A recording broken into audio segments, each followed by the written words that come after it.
Okay. Alright, I'm switching over and we're gonna do... Someone can do a good old mic check to make sure that everything sounds good. And I need to find Ami's backdrop to be like, hey, she's not here. Because for whatever reason, the AFK screens are shotgunned everywhere. Okay, so I can hear you. Okay, whatever. Hello. Yeah. Huh? Okay, you can hear me. Can I get everybody to do a mic check? Yeah. Hello. Beans. Venus. Binus. Okay, we're all good. Alright. Alright, so who wishes to do the recap for last time? We almost died. So we got our little infernal vroom vroom drive, and we had some Mad Max style combat with another vroom vroom drive. We kind of beat the shit out of them and got some information about what warlord they work for.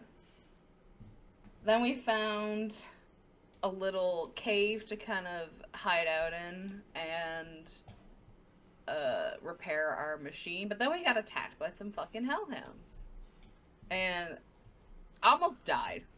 Savine and Simon are both currently unconscious, almost dead. Everybody else is beat to shit, and then we had a strange, funny man come in, and he's like, "Oh, welcome. I welcome weary travelers. What are you selling? What are you buying?" We found the Wandering Emporium, and that is where we are. That's kind of all that happened. We did a lot of vehicle combat that kind of took most of the sessions. Yeah. Oh, that. Okay. Alright. Alright. That's perfect. So, we'll do this one for... So, as described when you first... to give a refresher of what you would... If my thing would be so kind of open up the right page for me, because I have like 20 different tabs open. There you go. Just to give you an idea of what you see, just as a reminder for people. You would see a collection of brightly colored tents that stand clustered together, creating an oasis of comfort amid the dread landscape of Avernus.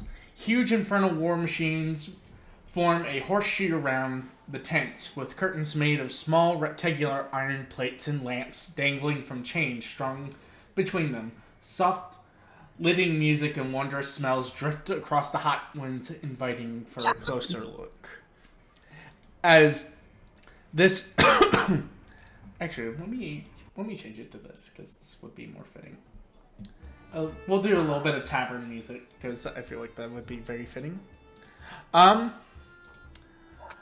As you would see all sorts of manner of creature and beings setting up, kind of going about setting things up. You would see a mixture of kind of tall, thin snake-like creatures that almost seem to be wreaths made of fire themselves as they slide around, setting things up. You would also see a mixture of men and women of different shapes and sizes, all going about as they set up what appears to be booths and stands, as your gracious host kind of gestures for you to explore and wonder. He, seeing the unconscious, your unconscious party members, he kind of gestures for you to follow him and goes, "I know someone that can take care of that," as he gestures for you to follow him. He takes, for those who are carrying your unconscious friends, do you follow the merchant man? Yeah. As well, yeah. Alright, so he takes you to what appears to be a small area setup that almost seems like a barber shop. As he kind of takes you to this kind of barbershop location, you would see standing on standing nearby a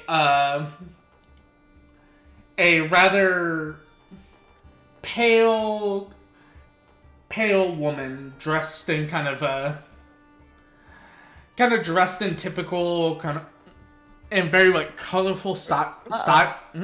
What? You cut out for a second, hon. Okay. You would see kind of this short statured, kind of slightly thin woman, kind of pale but not too pale. I would say kind of a lighter, kind of a light dark skin. Brownest features and very well kempt up as he gestures for you guys to take your unconscious party members to her. As he goes, she will take very good care of you all. Now, if you need anything from me, I will be at my personal shop. Stop by the Infernal Rapture if you need anything else from me. And enjoy your stay here at the Emporium. As he kind of gives you all a courteous smile and a bow before he walks off. I guess we're carrying them in. Yeah. As you carry your unconscious party members in, you would see the woman kind of noticing you all and just smile on her face as she welcomes you all in. And before she fully asks what you want, she sees the two very injured party members and just going, "Oh, that's not good. Here, come set them down." As she gestures for you to put your party members on what seems to be a chair, kind of those lean back chairs they use for barbers. Okay. Yeah. As you set them down, you would see her kind of going over to what appears to be another shelving location where she pulls out what appears to be a kit similar to what you have bought in the shops. As she makes her way over to the unconscious party members and begins kind of unpacking it, you would see bandages and other amenities to take care of your party. And as she's patching away, she's just kind of cheerfully kind of humming to herself. So, might I ask exactly what happened? I know Avernus is a very dangerous place to travel, but since you've gotten this far in, I assume you have some means of protecting yourself. As she's kind of like working on Savine. Hellhounds while we were asleep. Yeah, that will do it. Nasty little creatures, aren't they? As she's kind of like patching up, as she, despite her kind of like seemingly chatting away and being very talkative, she's doing a really good job of like tending to everyone carefully, as she's just easily getting things together before she goes, "Alright, your friends should be good here in a bit. Just give them a bit of time to rest." Where would a good place for all of us to rest be? Because we may be conscious, but, and then I cough up a little bit more blood. Do you want me to take care of you, dear? I mean, I won't complain. Alright. She gestures for you to sit in the chair. But as she kind of seems to take a look at you, and begins kind of like patching away, she kind of goes, if you're wanting somewhere to properly rest, that would be the Infernal Rapture. That's the place that Mahadi runs personally. Though, just as a bit of a warning, if you want his services, he will require payment.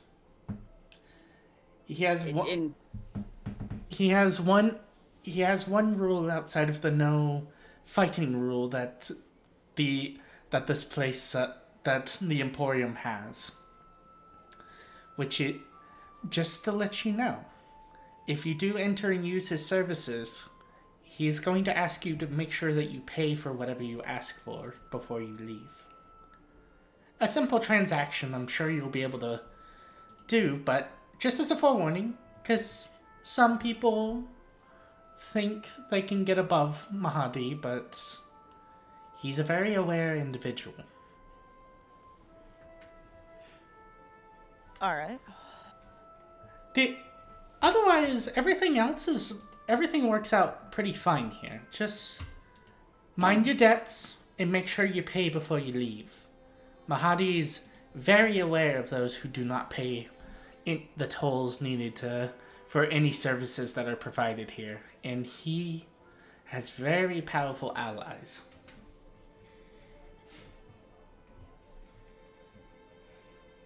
Can you give us an idea of what kind of price we'd be paying? That's something you would have to ask him yourself. Typically, if I recall, he deals in soul coins. Okay. Most of the other merchants around here deal in normal coins. Like you can get away with paying in gold and whatever things that mortals consider useful, but he deals in soul coins specifically. Like exclusively? You won't take anything else at all? She nods. Unless you're willing to, the only other thing he will take in payments, if you're not talking about coins, is a contract. If you agree to a bargain with him, he will waive away any debts, but you owe him, and we all know how devil contracts can be. Yeah, that's... Right. I might be dumb, but I am not that dumb. She gives a smile, and she goes, "Yes. Just be mindful of that."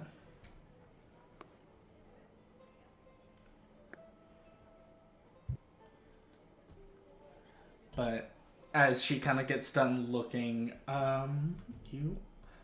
those who have received the healing, including the unconscious party members, let me do a roll real quick, and my tabs are very disorganized, so I apologize. The DM be disorganized? How dare. How dare. For those, for anyone that has taken her up on her service, you gain 8 hit points back. Woo-hoo. Is this only unconscious people, or... Everyone Well, that has we can everyone all that get patched up? everyone that's willing to take her service, yes. Unless you Oh, we current see that number, by the way. yeah. Currently it's only 8 hit points. If you wish to continue to use her services more, she will patch you up more. But this is just kind of like within the short time that she's interacting with you guys. I mean, we'd benefit more from a long rest anyways. Yeah. I Yeah. agree. But There's no point in wasting our time when we're gonna long rest anyways. Oh, no. Yeah, I'm not gonna.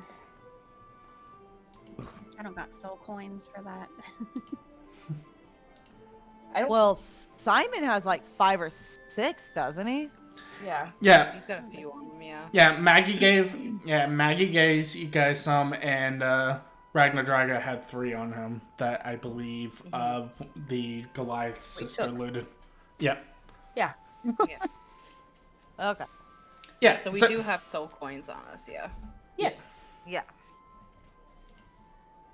Yeah. Yeah. Well, Yeah. shall we Yeah. make our way down there and rest? Because I appreciate your help, but I am still we need a rest.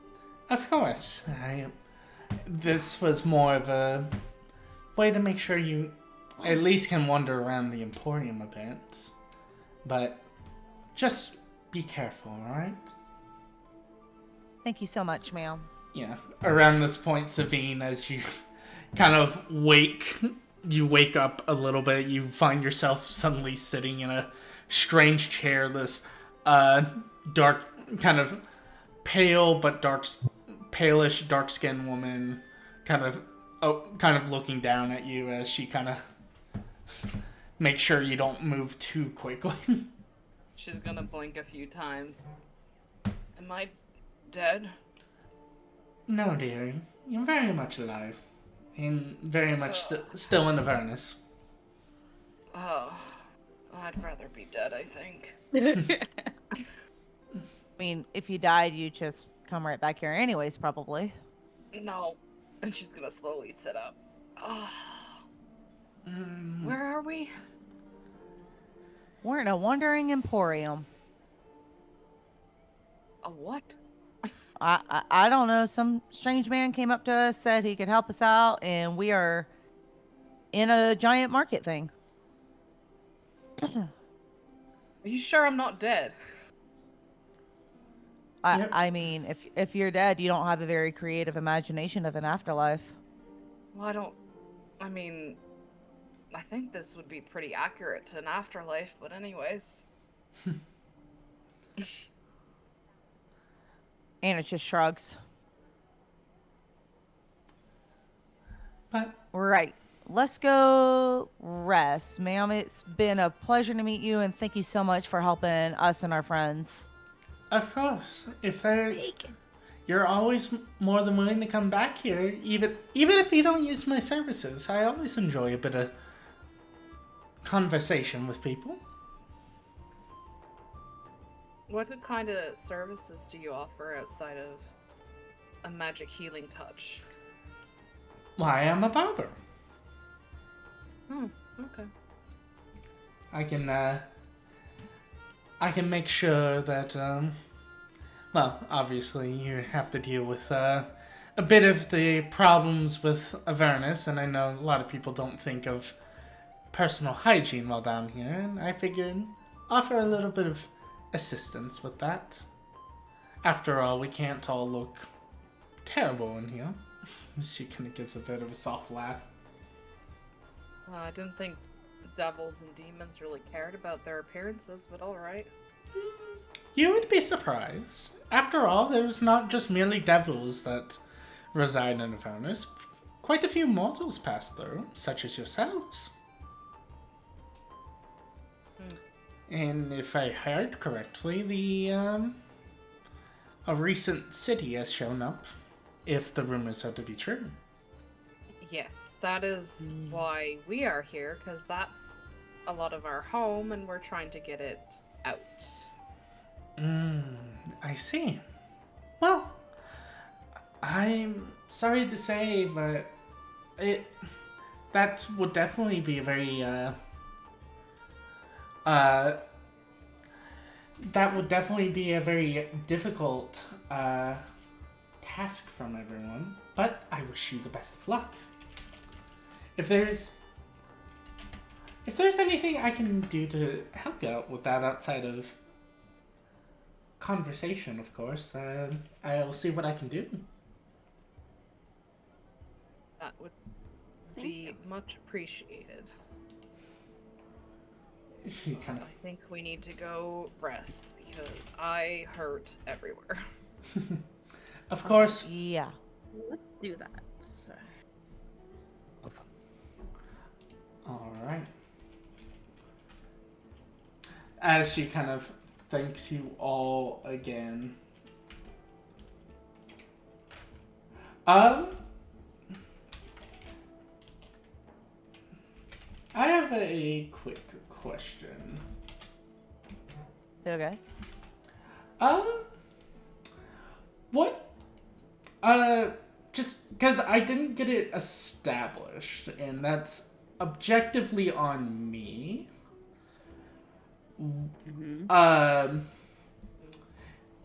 What deities do people believe in?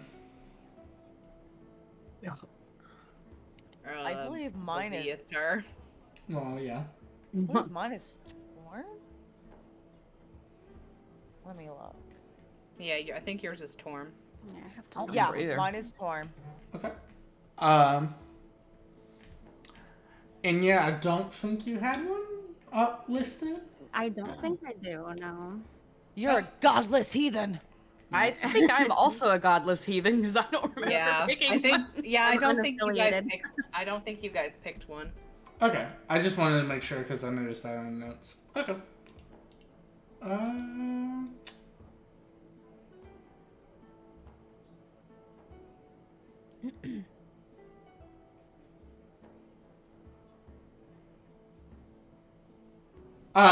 Okay. As you all kind of walk away from her.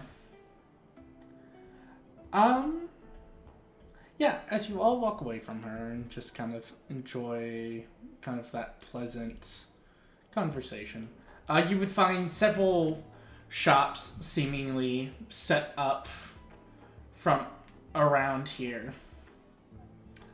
You would see the several signs as well as beings kind of wandering around, still setting up things. You would see what appears to be a forge nearby, what appears to be a building that seems like almost like a carrier service, and you would also see what appears to be a more alchemist type shop, as well as near kind of the outskirts of near the end of one of the horseshoes, you would see what appears to be a small farm. Towards the center of the horseshoe, you would see a lavished tent set up around several of the war machines that seem to be the more eye-catching of the lot. I'm assuming that's Mahadi's shop. If you take a look, you would see a sign that does say the Infernal Rapture. Okay, time to poke in. Yeah, Sabine just kind of limps in behind everybody.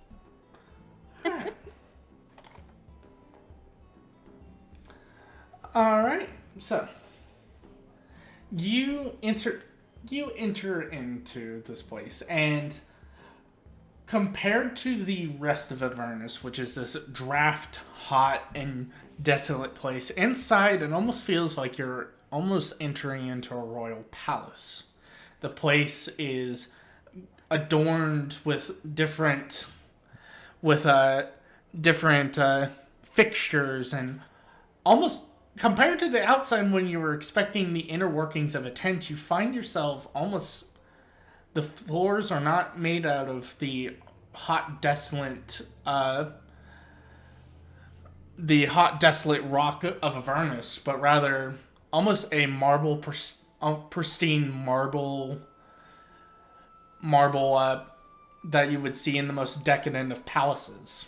There's people wandering around dressed in very comfortable attire that seem to be taking care and cleaning of the place, as you would see sitting behind a desk not that far away. You would see the merchant, as he has a long pipe that that is connected to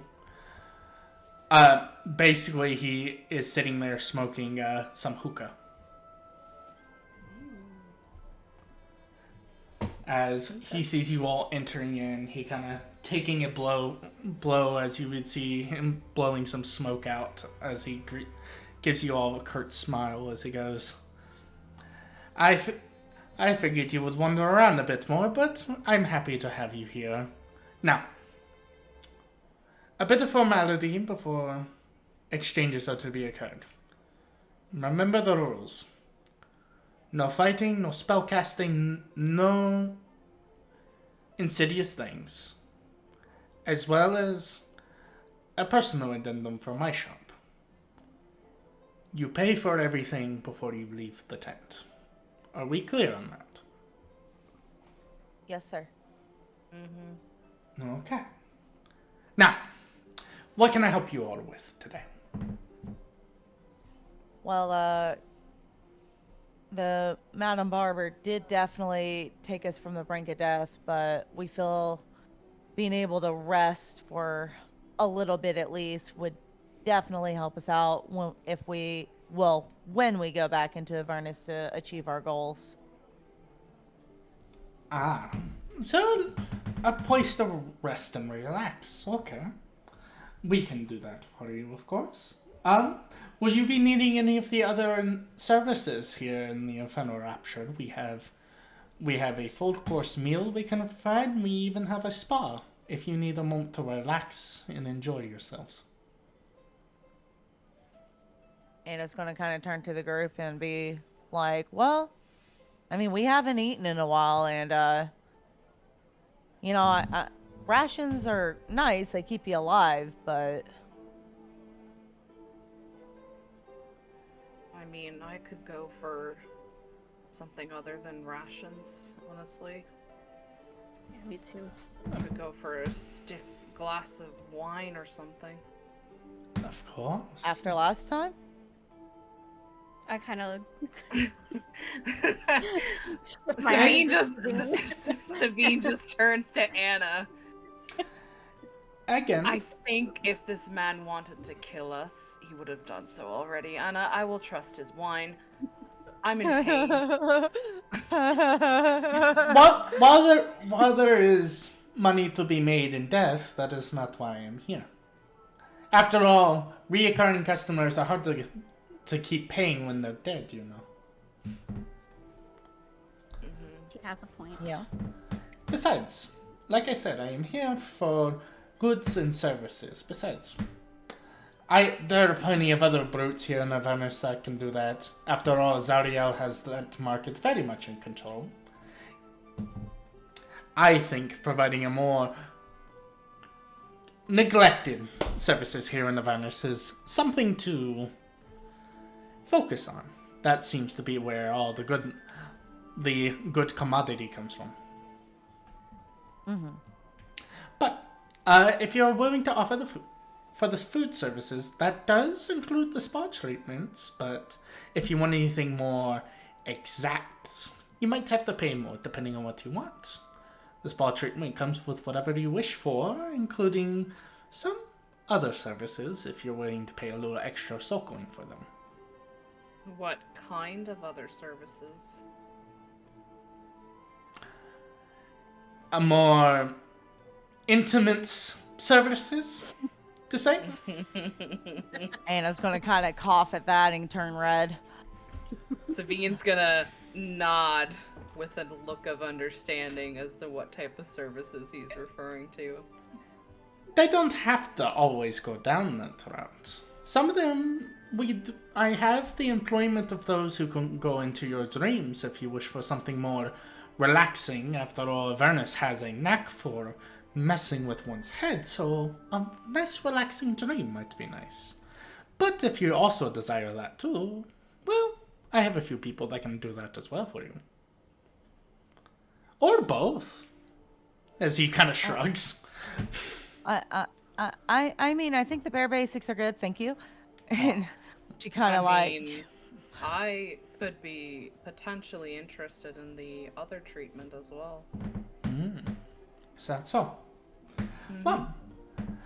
Well, again, it is there. You do not have to take it now, but I understand Avernus is as you can see, Avernus is a very dreary place. How often are you going to get the chance to enjoy the pleasures of the flesh before being thrown back into the eternal war that is the Blood War? Who knows? This may be the only time you see my Emporium. Maybe you die out there, maybe something horrible happens. So, what's a little bit of self-care and desire to enjoy before heading out to such dangerous places, no? I couldn't agree more. Alright. Well, I can have that arranged for you. But remember the cost. Currently you are sitting at a soul coin for the food, and if you wish for the services, another soul coin.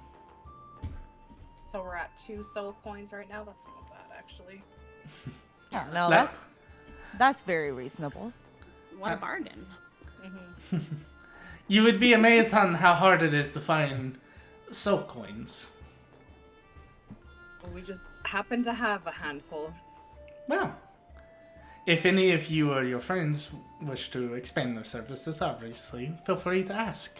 But until then, as he gestures to a folds into the tents, you would see them kind of, as his hand gestures toward them, you see them open up, and several servants kind of, several humanoid individuals, all looking a bit above the higher mark in terms of physical beauty, kind of gesture for you all to enter in.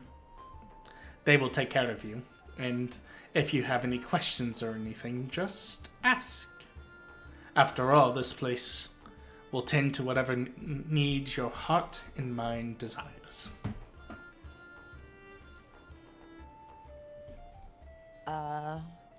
Thank you very much. Yeah. Anna's gonna look at Virus and kind of like look at him because she knows that Virus has the soul coins. I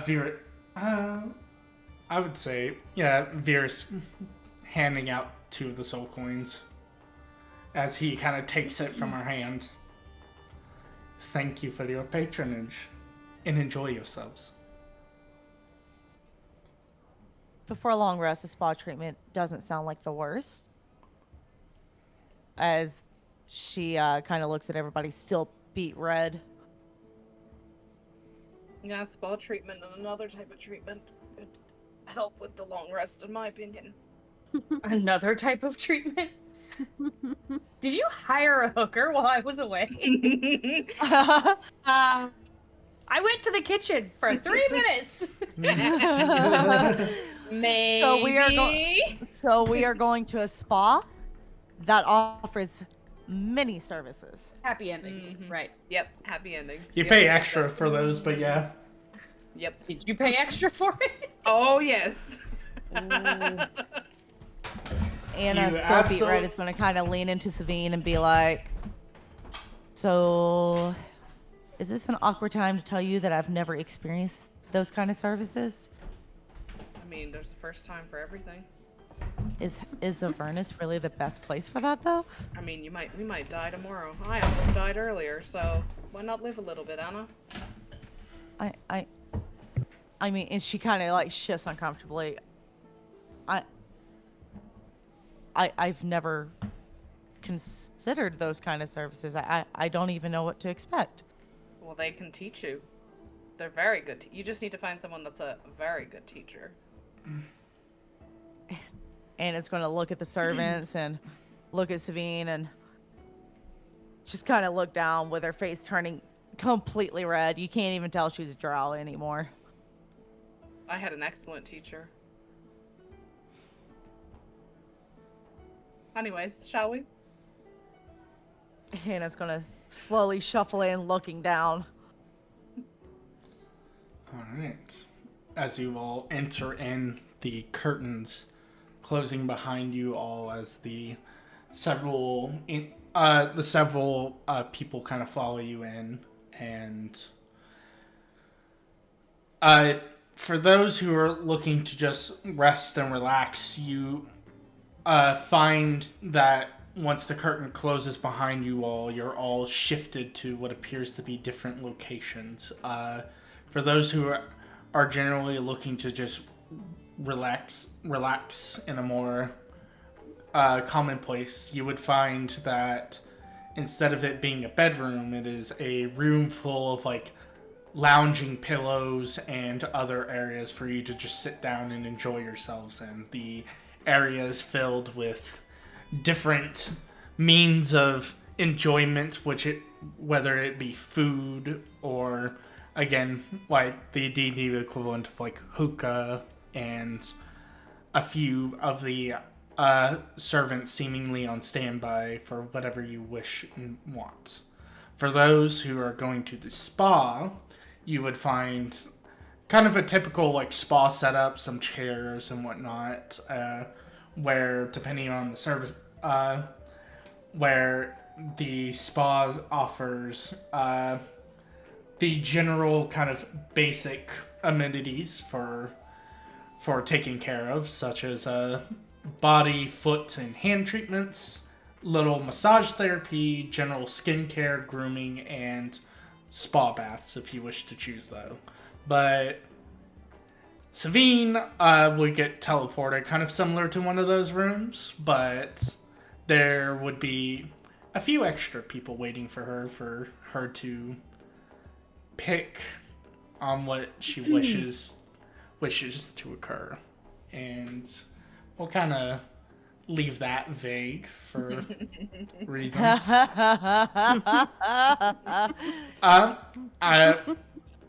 If there's anything in particular you all wish, does anyone eat I take it people eat the food and everything that's being provided. Yeah. Yeah. Oh, okay. So, yeah. Not As you, before checking it first, though. That's fair. go ahead. I mean, you're more than welcome to give me a investigation check if you wish. Nice. Hell yeah. Let's see. What'd you get? A 20. Yep. Sorry. Someone just texted me. With a 20, yeah, no, this all seems to be, yeah, no, this is all above board. Like, as you're eating it and enjoying it, the food does have a certain, you can see the most notable thing about the food that you would notice is as you partake from it, Inya, you would notice that the servants themselves don't seem to bring any of the food. It seems to be more of, as soon as you eat it, it replenishes itself magically. Oh, okay. Oh yeah. And compared to everything you've eaten in Avernus, even the rations that Maggie have given you have been rather bland and tasteless, but they let you survive. This is probably about think of the most sweet and delicious food you've ever had, and this is what you're enjoying, whether it be the most succulent of meats, the most ripest of fruits. Just everything here tastes like at the peak of its quality. This place is awesome. I agree. Is there alcohol? Absolutely, there is alcohol. There is wine, rum, whatever you wish to drink. It almost as though the place itself provides it for you on a thought. It is here. All right. Anna is definitely indulging in that. Mm-hmm. Yeah. I will partake And after as well. After a couple of drinks, Anna's going to kind of lean into Savine and just kind of. Savina's don't give not me there, the- remember? Oh, Savine. Oh, I thought this was after the spa treatment. My bad. My bad. mean, my no, timelines she's- is all mixed up. She's still... Spa treatment's still happening. Okay. So after a couple of drinks, Anna's going to kind of, still red faced, get up and kind of walk to the entrance of the spa. Yeah. As you, yeah. It seems as though every time you pass through the curtains with the servants nearby, wherever your mind wishes to take you, you find yourself there in the rapture. As you would find yourself near the spa area. Are you, what is your intent here? Are you looking for Savine or? No, she's very curious about these extra services, and she's got some liquid courage in her, as she has never experienced anything intimate. So she's heard stories. She's very curious to see what it's like for herself. All right. One of the servants will ask if you wish to partake in said service. That will be an extra soul coin. Anna's going to kind of beat red, just kind of quickly nod her head. Do you, beforehand, do you ask Virus or Simon for a soul coin? Oh, shit. I probably would have asked Simon. Okay. We'll say for the sake of argument that Simon gives you a soul coin. So, Okay. do you, alright, so you hand her a soul coin and the curtain opens up for you to enter in for your, and as you enter in, the curtain kind of closes behind you. And we'll say that this is all a part of a long rest as the curtain closes. Okay. Does anyone wish to do anything in particular for... Sarah's just gonna eat as much as she possibly can. Alright. That's it. So, just to let you know, as you get done eating and you feel after everyone is done gorging themselves and are relaxing and enjoying themselves, make a note that your max HP for the next 24 hours is increased by 5.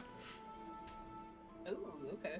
So long rest and then temporary hit points added 5? Temporary max, yes. So just Okay.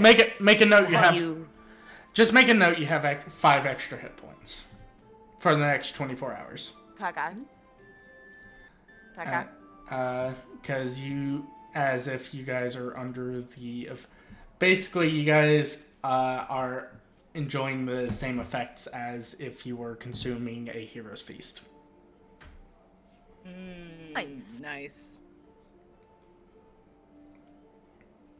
Can we apply the long rest to our characters then? You're more than welcome to, yes. As you enjoy the luxuries of the infernal rapture. I'll long rest the other people who aren't here.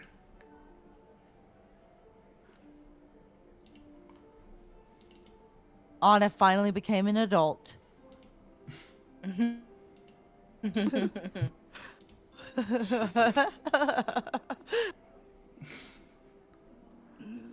Alright. So, as you all have rested up in this, probably the most comfortable place you've been in Avernus, and probably in general. I assume you all head out up. Do you wish to talk to your gracious host? Do you wish to continue exploring the Emporium? What would you all wish to do?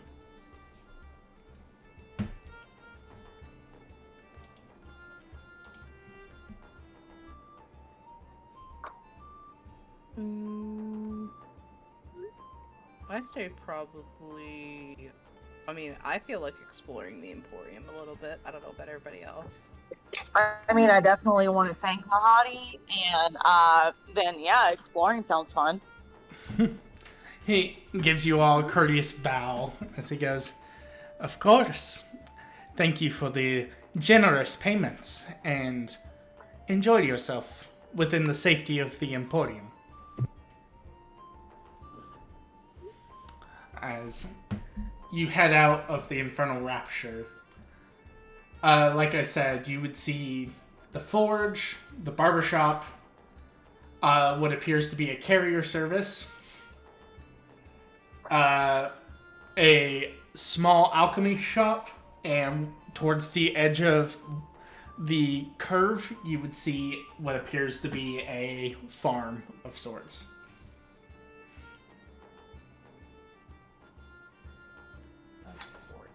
He says.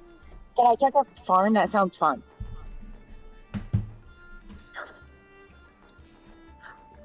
We have one person for the farm. I'd like to see about getting a new weapon. I don't really have much gold, but I'll go with you. okay. Sounds good. I think I might try to sell my old one and then get a new one. Alright. So that would more than likely be the forge. So we have and you said who said they were going with Inya? Me. Okay. Sabine? I think I want to go back to the barber shop, actually. Okay. I Well, get a haircut or something. Oh, okay. okay. So we'll do Last night made me feel like a new woman. Yeah, just gonna trim, get a little trim. okay. So we'll do it and we'll basically do it in the order that people answered. So we'll go farm, forge, barber. Is that okay? Cool. Yeah. Alright, so the farm. Anna, as you head over to this strange kind of farm, you would see these little pens set up kind of towards the outskirts. And kind of sitting next to the pens, a rather short humanoid, red skin, kind of goblin-like, but a little bit bigger than a goblin. As he kind of seems a bit older, his hair gray, dressed in what appears to be tattered armor, as he kind of just stares at what is in the pens. And as you approach closer, you would hear kind of like what sounds like incessant like screams, almost kind of like someone taking in helium, and the sounds of rummaging. Is as you take a closer look, you would see writhing in the slop of the ground, almost seemingly kind of like mud. You would see these small forms of some about the size of a some about the size of your hand, others about the size of a large house cat, writhing masses of larvae as they dig around in the dirt. And you would notice that as you see these larvae, they have humanoid faces. As the old hobgoblin kind of looks at you and nods, and he just goes, "All right, what do you want?" I was just looking around, and farms are kind of nostalgic for me, so I wanted to check it out. Well, you don't usually look like you're not a hag or a Yugoloth, are you? Sorry, I was having computer issues. Can you repeat that? You're not a hag or a Yugoloth, are you? Definitely not a hag, and I have no idea what a Yugoloth is, so I'm assuming not. Yeah, no. You wouldn't know what that is. Well, what's got you interested in the farm here? Usually the more fiendish kinds are more interested in these disgusting little bastards. As he gestures, as he kind of looks over at one of the larvae, you would see one of the bigger ones pin down a bigger one as it squeals, as it begins chewing and eating the smaller one.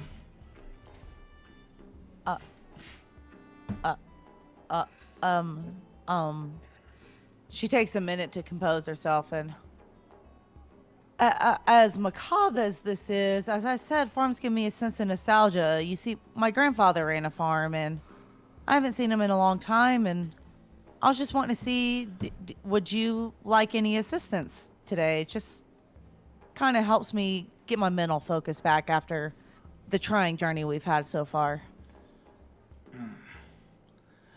Well, I do have a task for you if you want to make a good amount of soul coins. But by yourself, I don't think you can do it unless you got some people with you.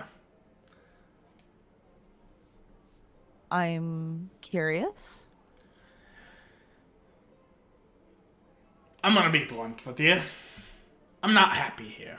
This place is shit. I'm having to watch these ground-eating grubs.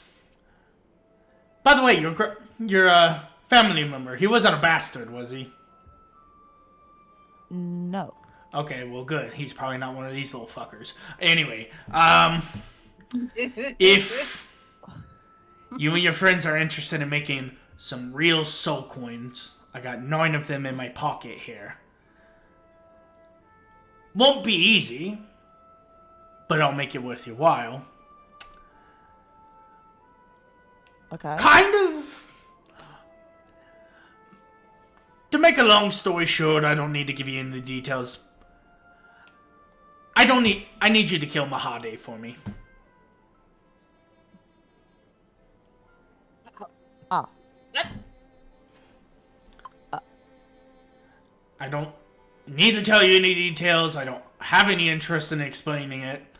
But I'll give you 9 soul coins if you can kill that fucker for me.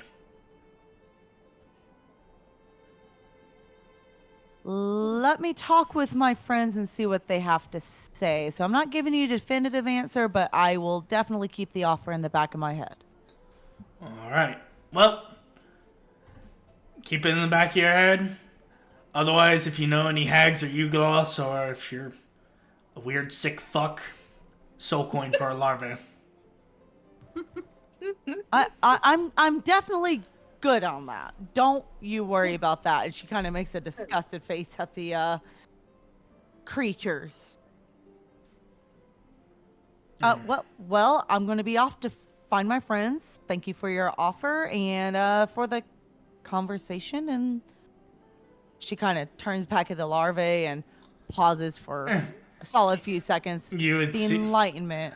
You would see one of the larvae looking at you, and it has a very humanoid face as its eyes kind of look at you. I hate that so much. Anna's gonna cough and just quickly walk off. All right, the forge. Oh God, that was traumatic. God damn.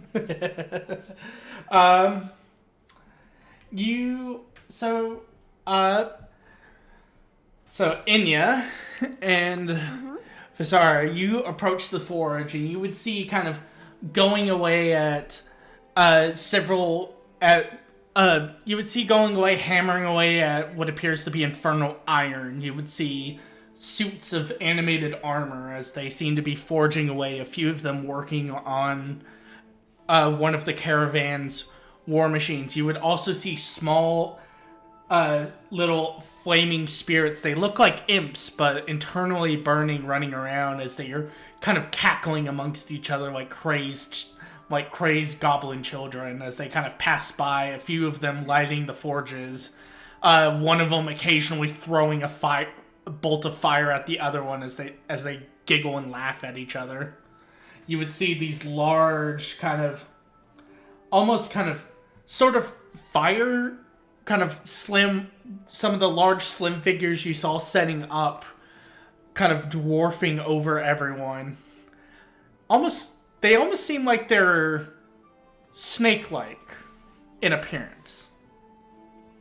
One of them acknowledges you as they kind of lean down from their tall height to look you two in the face and just go, "Welcome to the Fire Snake Forge.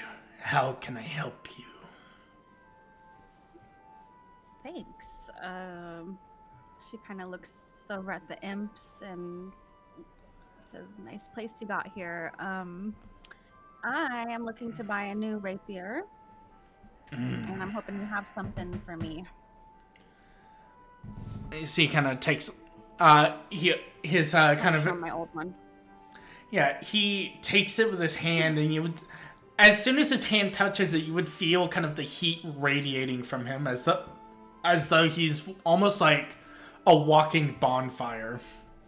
As he grabs the rapier and kind of looks at it and goes, "It's in relatively fine condition, but I take it you're looking for better means to defend yourself here. This weapon does not seem to have any properties that best suit best defense down here now." Exactly. I'd like something a bit more stronger. So he kind of looks over at one of the forges. You would see the two other serpents kind of working away at one of the vehicles as he kind of looks towards the forge and then looks back at you and he just goes,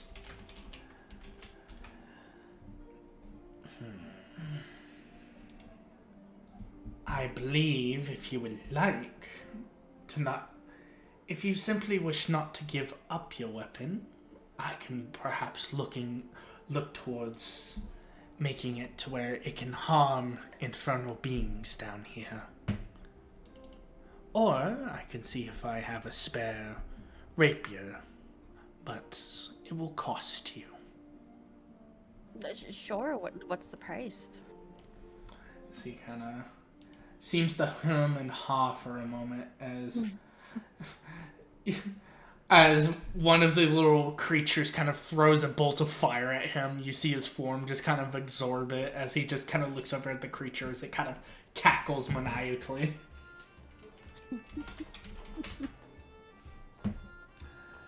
Oh. A non-magical one is going to cost you 30 gold. If you want something enchanted, give me just a second, because I have my enchantment rules that are taking forever to load for whatever reason. While you guys do that, you should check Discord. Okay, cool.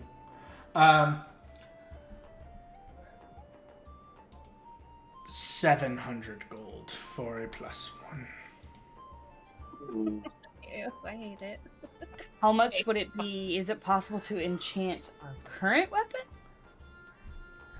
I would say that would be, I can say it would be half the price. I mean, that's basically what you're looking at. That's basically what you would have been looking at. Ooh. Okay, so 300 and no, hold on. It's 20. It's a markup. 350. So, no, it would have been a markup. Hold on, give me a second. My math was way off. It would have been 450. to enchant it. Yes. If you just want, skip the middleman, just get a new weapon, new rapier, it would be 700. But if you just want to enchant the one you have, 450. Or if you just want another basic mundane rapier, 30 gold. Out of character, Con, didn't we end up with, like, quite a large sum of money split between us? Yes. And I don't think that's actually reflected in our inventories, so I don't know You're how much. supposed to update that yourself. I did, and it reset it, and I don't remember what it You're was. supposed to update it on D&D Beyond, and then it won't do that. How much did we get? That's what I'm asking, so I can try and do it. We gotta look. We got a super bunch. far back. We gotta look super far back in the chat for that. Yeah. Oh, Hold on one second. pinned. Ray, No. did you post it in the group chat or in the text chat No. on the server? Okay. So, we got 1150 copper each and 291 silver each. Okay. Which is This is from not the enough. chests and this is from the chests and stuff that we found. Okay. Oh, that was way back. Yeah. Yeah. Okay, yeah. Mhm. I already had all that. Yeah. Which I That's- don't think that's quite enough for what you're looking for anyway. But, No. since then, have we gotten anything No. or no? None. I mean, I think individual people have gotten stuff, but we haven't gotten anything as a group. So, like, Right. someone has the crown, someone has the I've dragon got- mask. I've got the crown. Yeah, No, we gave the dragon mask to the to those researcher people. The cookie. right, man. we did. Yeah. So that's the only coin we've gotten so far. Can I kind of like do the rogue thing and like look around and see if there's any gold lying around? I mean, you also do the road thing. yeah. Sure. Go ahead and give me a perception check. I love that. Can I do the rogue thing? Oof. You kind of look around, and as you're kind of like looking around, you would see as you're kind of like looking around to figure out what's going on, one of the little creatures you would see suddenly throws a firebolt that whizzes by your head as it kind of drops to the ground, cackling to itself. Okay. Well, it seems that your wares are a bit out of my price point right now. So I will have to get back to you on that. I see. Well, if you have other means to pay or wish to work something out, we can. But that would be something facilitated by Mahadi that you will have to do. Perhaps I'll talk to him. Very well. Thanks anyways. Of course. As he kind of looks towards the one of the little creatures as it's kind of cackling away.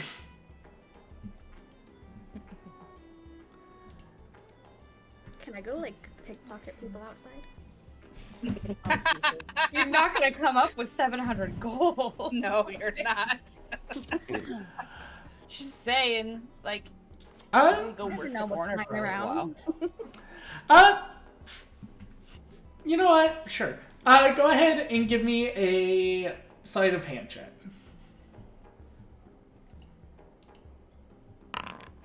Jesus fucking Of course. Okay. Give me a second as I kind of like look.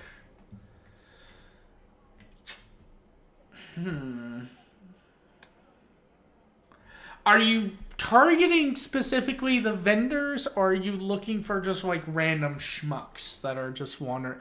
Because there's like a few seemingly like random menials that like are either helpers for the place or simply other beings that are just existing to make sure that the caravan is safe. Kind of just like whoever's like out and about, like no one in particular, just but if there's a couple people standing by a caravan, that would probably catch my eye. Well, it would be, again, mostly the merchants and... Yeah. I mean, they're probably the ones who have the coin, so... Rogue doing rogue things. Hood rat rogue shit. On my rogue shit. She's in a rogue shit era. Alright. So, I will get back to you on that one as I'm kind of like thinking. Of course, yeah. So we'll cut to the barber. As you make your way back, you would see the friendly, well-kept woman kind of smile as she goes, "Oh, it is so nice to see that you're up and about. I hope you enjoyed yourself and hope you have been enjoying yourself here. The Infernal Rapture is certainly a sight." Yes, it's a sight inside and out for sure. If you catch my drift. Just gonna wink. I'm sure I can get an idea of what you mean there. But I'm sure you're not here to talk about ventures. I'm sure you are. Are you here to partake in any of my services? Yes. We've been running around for the last, I don't know how long, and I need a trim on my hair because it is just out of control at this point. It's got dirt, it's got some knots in it from being down here in Avernus and everything. I see. Well, good to know. Well, I am more than happy to help you out for that, my dear. All I need is a gold coin, if you would. She holds out her That's it. hand. Of course. Yeah. I drop a gold coin in her hand. Alright. She takes the gold coin and kind of pockets it as she gestures for you to sit on the chair.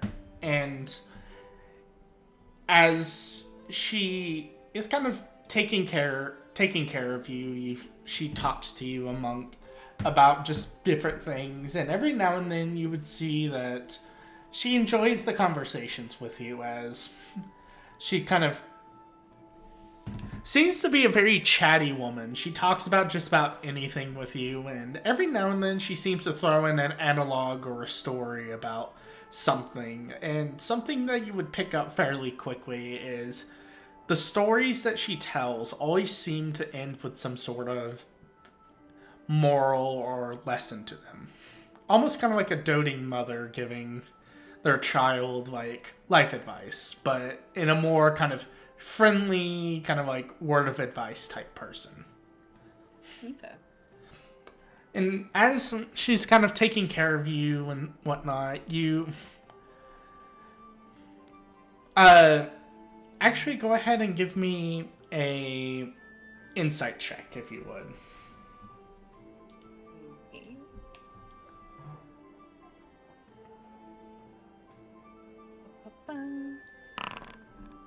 Yeah.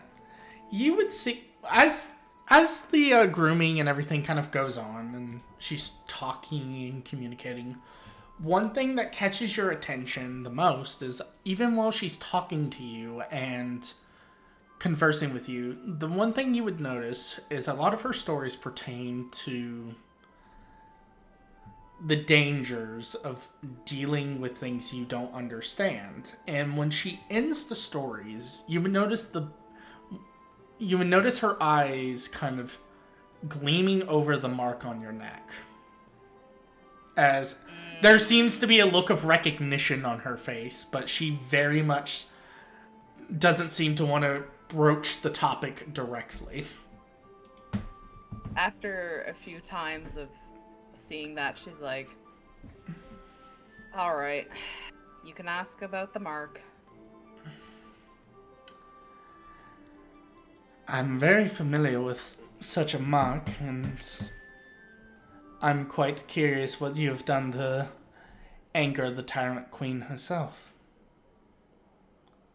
So, what happened was, we helped someone escape Baldur's Gate, and in return, he let us take this treasure that he found. However, he neglected to tell us that the treasure was stolen from followers of Tiamat, and in turn, by us taking it, we got branded as thieves. You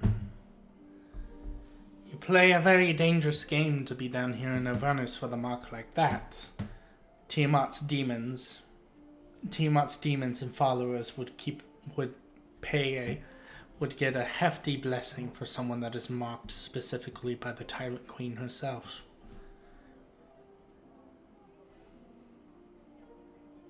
Yeah. We are well aware of that.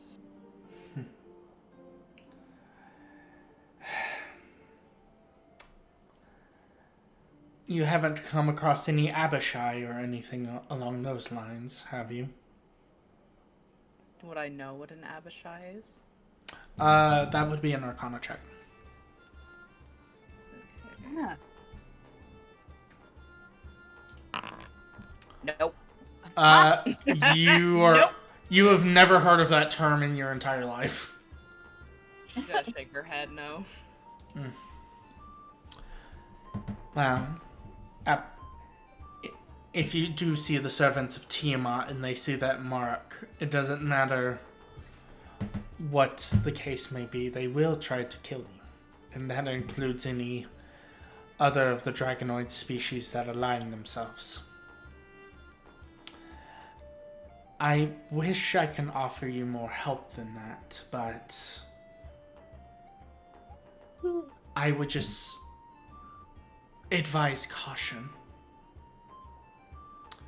If she pauses and there's a look on her face like she wants to say something, but she's not sure if she is allowed to say it. Savine's kind of gonna give her like a nod to indicate to continue.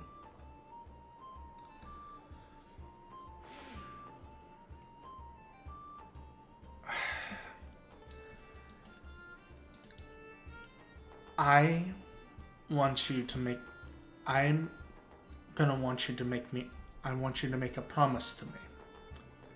This will not leave this shop. This will not leave anything. You promised me that you will listen, and you will listen carefully.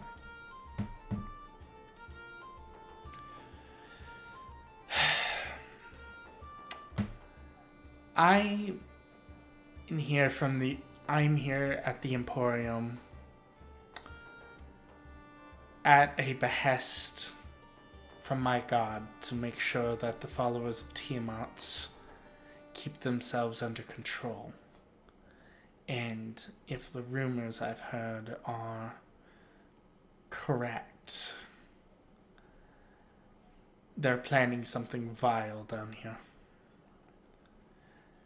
The Avernus is, at the end of the day, the home of the Tyrant Queen herself. So, of course, her mortal followers will make their way to Avernus. Mm-hmm. I have been sent down here to keep a close eye on such things, but rumors and approaching any of the sites where her followers are the most strong is a rather dangerous task even for someone such as myself. I only ask... Who is your god?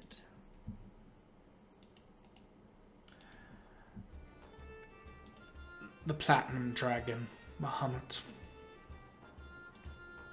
Alright.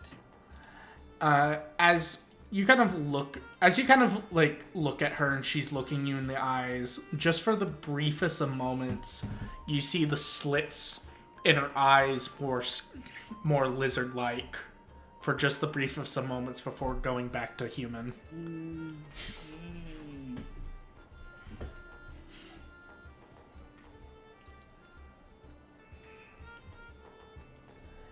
If you happen to learn more of what is going on down here in Avernus, and you find yourself back here, I would like to know anything that goes on with the followers of Tiamat, and I will report it to my lord in case any action needs to be done.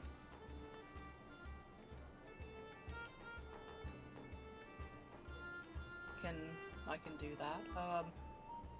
I realize now that we've had this whole conversation, I didn't get your name. Yeah.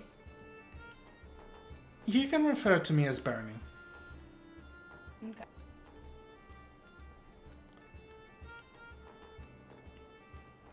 Savine. It is a pleasure, Savine. But if by chance you hear any news about particular followers of Tiamat, do let me know, and I will, in an exchange, if you cannot reconcile your debt with the Tyrant Queen, I can beseech my lord to see if he can provide at least protection for you and anyone else afflicted with her mark. I can't promise you that I can always be there to protect you from her Abishai or anything, but if you do this in the service of Bahamut, I'm sure we can figure out a way to get her mark removed, or at least contained to where you are not smitten by her. After all, she Yeah. does have domain here, and if she wishes to at any point, she could strike you down. Yeah, my goddess is not too pleased with being marked by another deity, so it is causing a bit of issues. I see. While I do not trust in the god that you follow, I know that you yourself have a good soul. And I trust when the time comes that you will make the right decisions for everything and do what is best for you and your friends. Kinda gonna slightly narrow her eyes and be like, how do you know which goddess I follow? I've been around for a while. I can tell when someone follows a not so recognizable being. Do not mistake my appearance as simply unknowing of what goes on around me. I am very aware of those who are aligned with certain beings.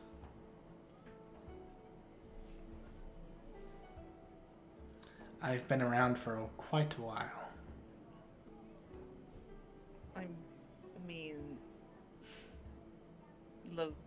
she kind of looks at her. She's still a little confused by her statement. She's like, I mean, it's just Leviatar. The consort of one of the dead three. Yeah, so I don't know what you mean by your statement. Do you not think that her goals align with her consorts? I admit there is a degree of caution when dealing with the consort of Bane. But I can sense that you're at least a better soul than what you present yourself to be. Yeah, that's fair. Admittedly, I do find your god rather distasteful, but that is your burden to bear.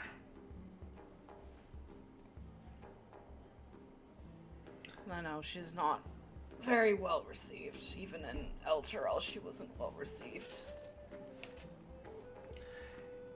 Hence why I offer you also a chance. If normally I wouldn't align myself with such beings, but like I said, you seem like a decent enough person, but my eyes will be kept very closely watched on you.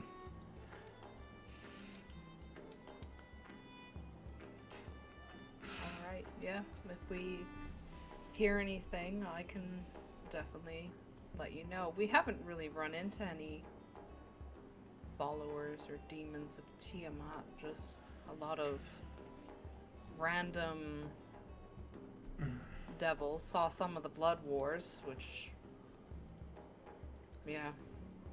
Well, if you do, the biggest one I've heard about, and I've only simply heard the name, but there's a being in particular that has my interest. If rumors that I've been hearing about talk about a follower of Tiamat, calls himself Arkan the Cruel. If you can gather more information about him for me, that would be greatly appreciated. Of course, I'll see what we can do. She nods and goes, now, if there's anything else I can do for you.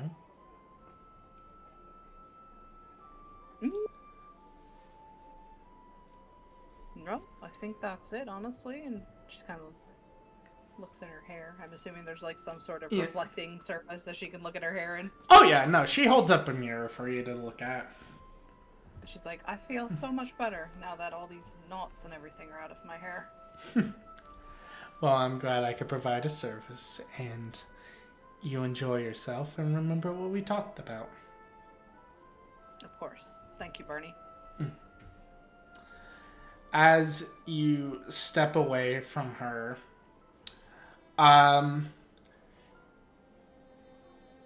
the conversation about Leviatar, the appearance, the sudden flicker of her form, and her serving Bahamut, Savine forgets. Oh wow. All she remembers is the haircut, asking more information about Arkan the Cruel, and to keep an eye out for him. The rest of that whole conversation, she has forgotten as soon as she steps away from burning.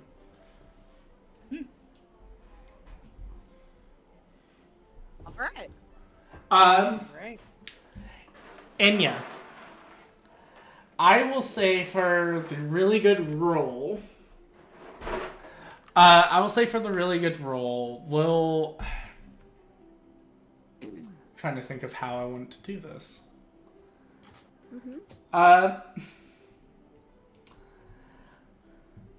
Since you didn't really target anywhere in particular, you were just kind of looting around, you would see the best exchange of stuff seems to be where a few of the people tend to go that seems to catch the most attention from you is actually the post office. As you make your way over to Nick, a few of the things you would see a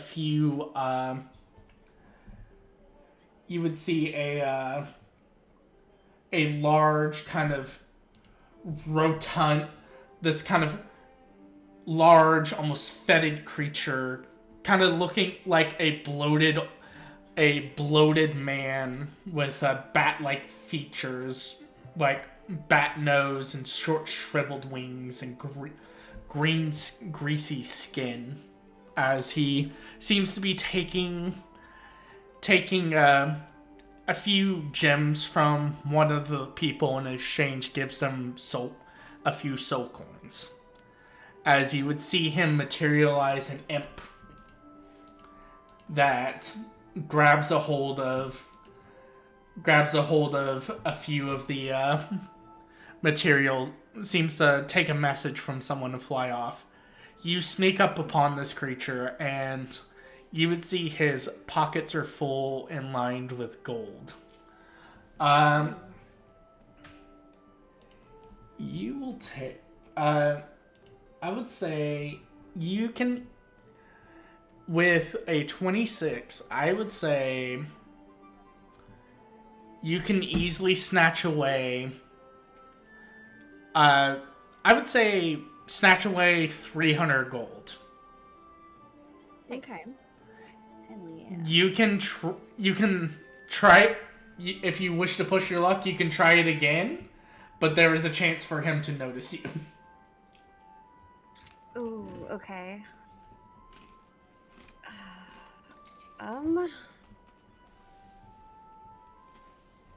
There's no way for me to get advantage in this situation, is there? Could I sneak?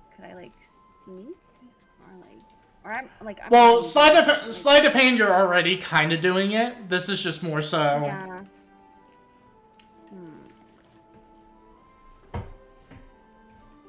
It's so tempting. Do it. It's so Do it. tempting. From one rogue to another, do it. You're not a rogue anymore. Once a rogue, always a rogue, baby. Yeah, I was just gonna say that. It's in your soul. It's in my soul. Okay, yeah, I'm gonna push my luck. I really want to. Oh lord. Go for it. I'm just gonna stand back and watch. Oh no. Bummer. All right, I'm She gonna might roll. be okay. I'm gonna roll a perception check from this creature. See if he notices you pilfering his pockets. Pilfering. I like that word. Pilfering his pockets. Pilfering his pockets. Can we make that the status for the Yes. call? Pilfering his pockets. Yes, please. Do it. Pilfering. All Oh, right. you did it from. you No, did it as Varys. I had her selected, but I rolled with the right modifier. Okay. Yeah, the creature. I spelled pilfering. Yeah, This creature doesn't seem to notice as he seems to be Go. cavorting with one of the imps. The imp that seems to be conversing. He seems to be conversing with. Hold on. I have a description of this imp. And I just gotta find where I have the description for it. Because I have little markers for all the imps. You would see that the imp he is talking to as it kind of flies over as he converses about the exchange rate of gold to soul coins. You would see this kind of imp with its droopy right ear as he kind of like bats it a little bit out of his face. Wait a minute, droopy right ear? I will say you bag another 300 gold. Yes. All right. As his pockets seem to be lighter. I'm gonna pull back because I don't want to mess this up. All right. So you have 600 gold to your name. So, not bad.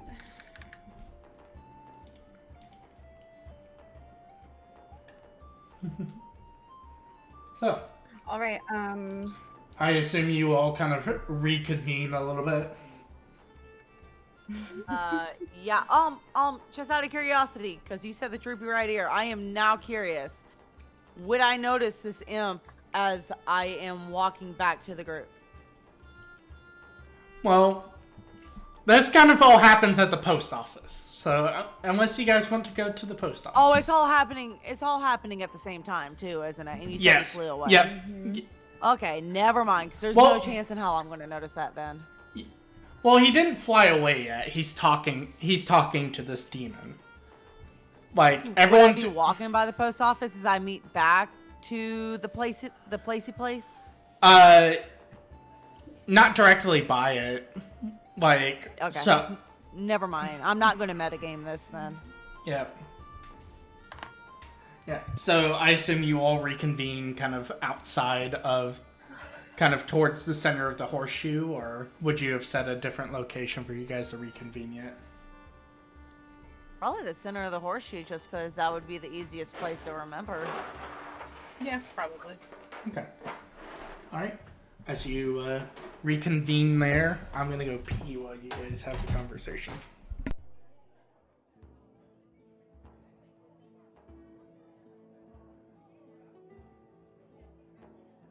Enya, Yeah. were you able to get what you were looking for at the forge? Well, funny story actually. I didn't have enough gold for the enchantment that I wanted, but kind of looked around the streets and saw that there was a post office. There's this guy standing next to this imp, but I took 600 gold off of him. Easy. That was 300. Anna's gonna look very I got 600. disapprovingly at her. I could have swore he said 300. No, she I did pushed it her twice. luck and got an extra 300. Oh, I 300 missed the first one then, because I only Yeah. heard the second, the 300. Okay. Yeah, she pushed her luck and got the extra 300. Mm-hmm. But Sabine's Anna's gonna gonna give- look at Enya with like major disapproval. Sabine's gonna give Enya a thumbs up. I'm gonna give her a thumbs up back. And she's gonna be like, I got a haircut. What do you guys think? I love it. Looks great. Thank you. Anna's gonna kind of nod. I'm back. Sorry. Con, just Hi. a DM question. DM answer. Okay, when we went to the spa, you said we got cleaned up and stuff, right? Yes. Okay, so like Anna's hair wouldn't be all matted and disgusting. Yeah, no. You would have meant Okay. if that was one of the things you picked where it's like yeah, because again, they have like the amenities to do like whatever you want. It's just a matter of like telling the servants what you want done. But yeah. So yeah, your hair wouldn't be matted or anything. It would be fine.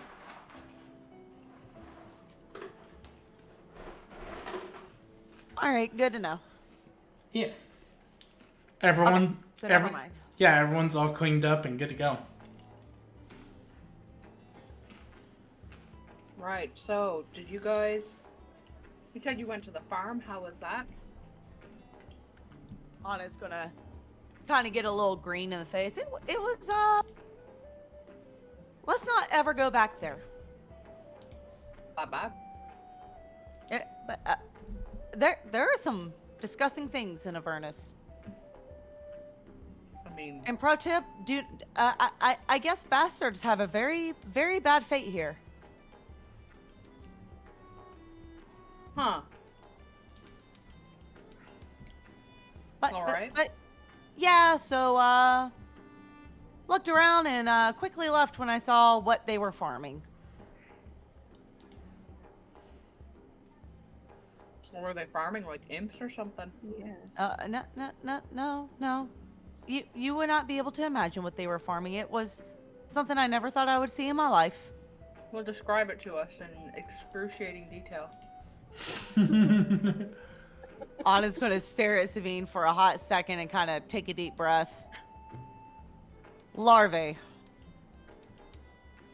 with Uh-huh. human faces. Oh, They stared Fancy. at me. I mean, they have human faces, so of course they're gonna stare. They stared into my soul. It was very uncomfortable. No, there's a first for everything. Yeah, we can make that the last for that as well. Oh, also, I forgot. We need to talk about what our next steps are, as I have some information from Maggie and from the Shield. We need to make a decision. Hold on. Enya, did you actually get that weapon or? I didn't get it yet. I still don't think I have enough, but maybe on our way out we can stop by there again and I mean, maybe if you don't See have if I quite can enough, do it. I would offer to try to work off the rest of the debt for you. I'm pretty strong and I'm pretty capable with things like that. I would be willing to help you out. oh, that would be so nice of you. Let me see if I can maybe strike a deal with him first, and if that doesn't work out, maybe I'll take you up on that offer. It's good. Just Probably let me know. Strike a Appreciate deal that, thank down you. being in the hells, but you know. Tell you what, maybe if I go with you and he takes a look at what he'd be working with, maybe he would be more inclined. Not to boast about myself, but I am a pretty. You can tell Yeah. from looking at me, I'm pretty capable. Yeah, I mean, let's go try. If you're if we're not in a rush, that is. Are we in a rush? I mean, I don't think we're in a rush. There's nothing really. We probably should.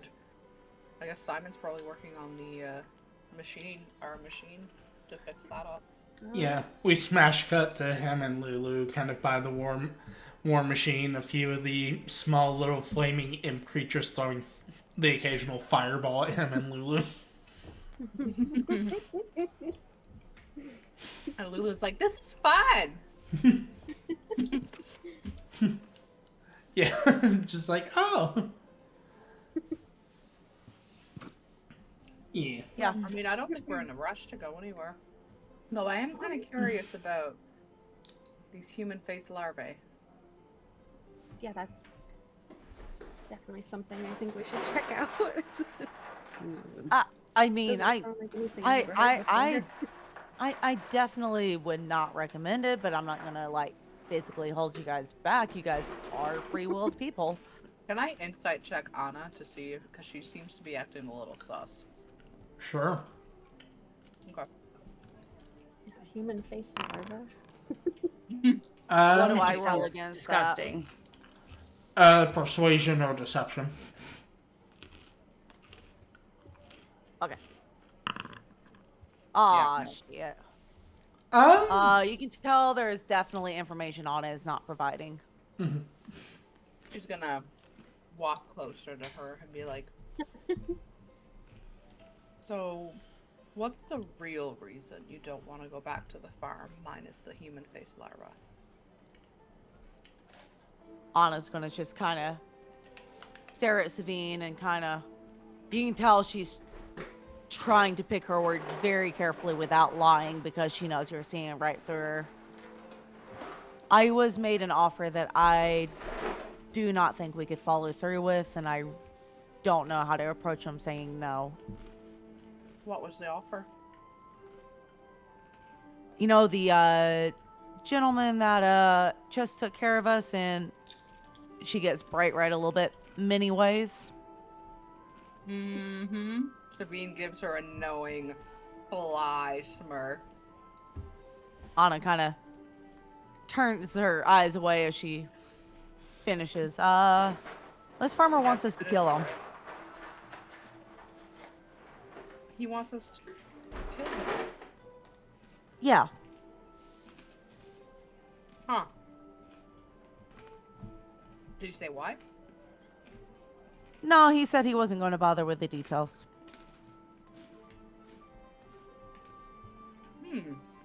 But considering this is a grumpy old man that we've never seen before, and Mahadi has shown us nothing but kindness and generosity and quite literally saved a couple of us, I do not feel inclined to cross him. That is, I can't morally bring myself to do that.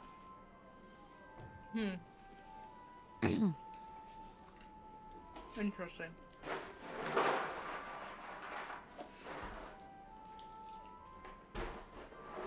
Just remembered I can't cast magic here. Damn, that kind of ruins my plan. By the way, Well, it was Anna is just when we saying were in this the quite tent. in a... No. We just can't It's cast magic in the anywhere. tent. No, it's Anywhere. anywhere. The only specific rule was you pay before you leave. Mm. By the way, Anna said this quiet enough to where only Savine could hear it. Well. Yeah, And she several kinda- reasons why he wants Mahadi dead. I mean, I don't really care considering I'm not even considering his offer. What did he offer you, though, in return for doing that? 9 soul coins.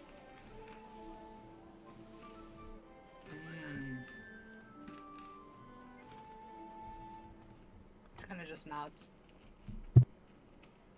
Anna's gonna kind of cough and quickly look at Enya. Shall we go talk to the blacksmith then?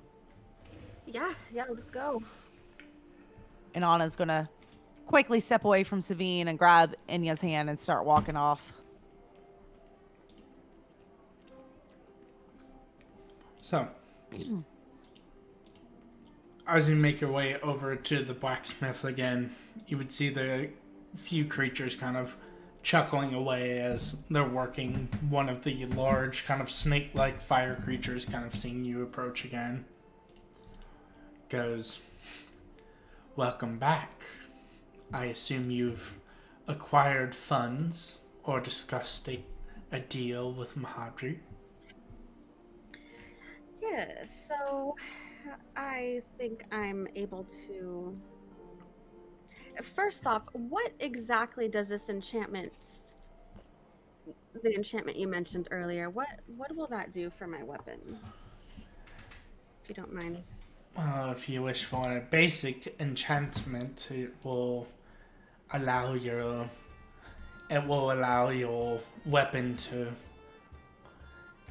harm magical beings in a more effective manner. Mhm. There are a few other enchantments that we can do, but that is the basic one I can do. You'll have to speak. You'll have to speak to. Give me a second. I'm scrolling for names real quick.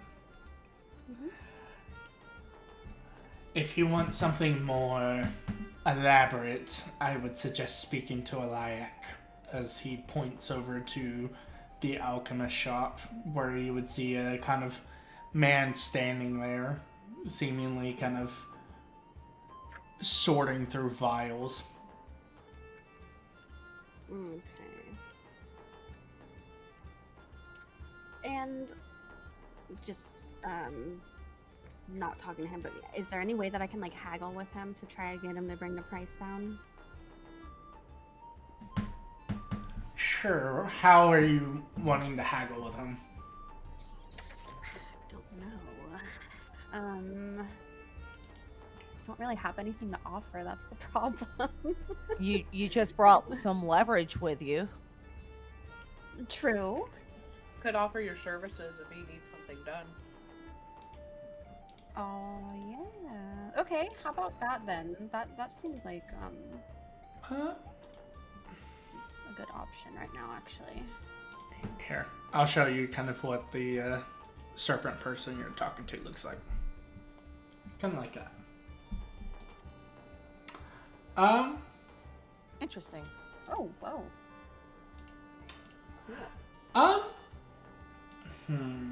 So you wish to offer him a service? Mm-hmm. And then, of course, if Anna needs to, or if Anna's like able to help out in any way too, since she's offering. So. Go ahead and give me a persuasion check if you don't mind.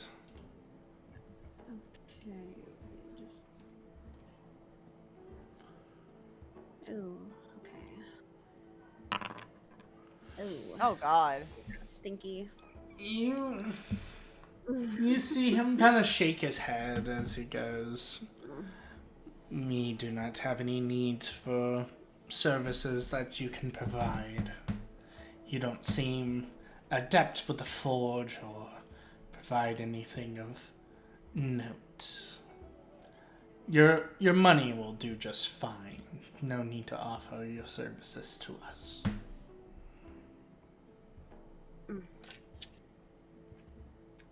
Dang.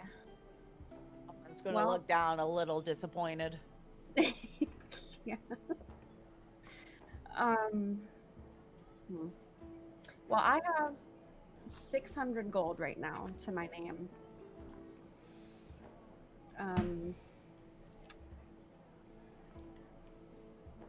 And I'd really like to have either a new weapon that's a bit stronger or an enchantment. So, is there anything that you can offer me for what I have right now? Like I said, I can enchant it with magic to make it to where you can harm the denizens of Avernus and the Abyss easier. If that will work. For 600 gold? The enchantment, I believe I said it was 450. Yeah. 450. Oh, okay. Well, in that case, yeah. Okay. If you don't need my services, and if that's the best price, we'll go ahead and do that.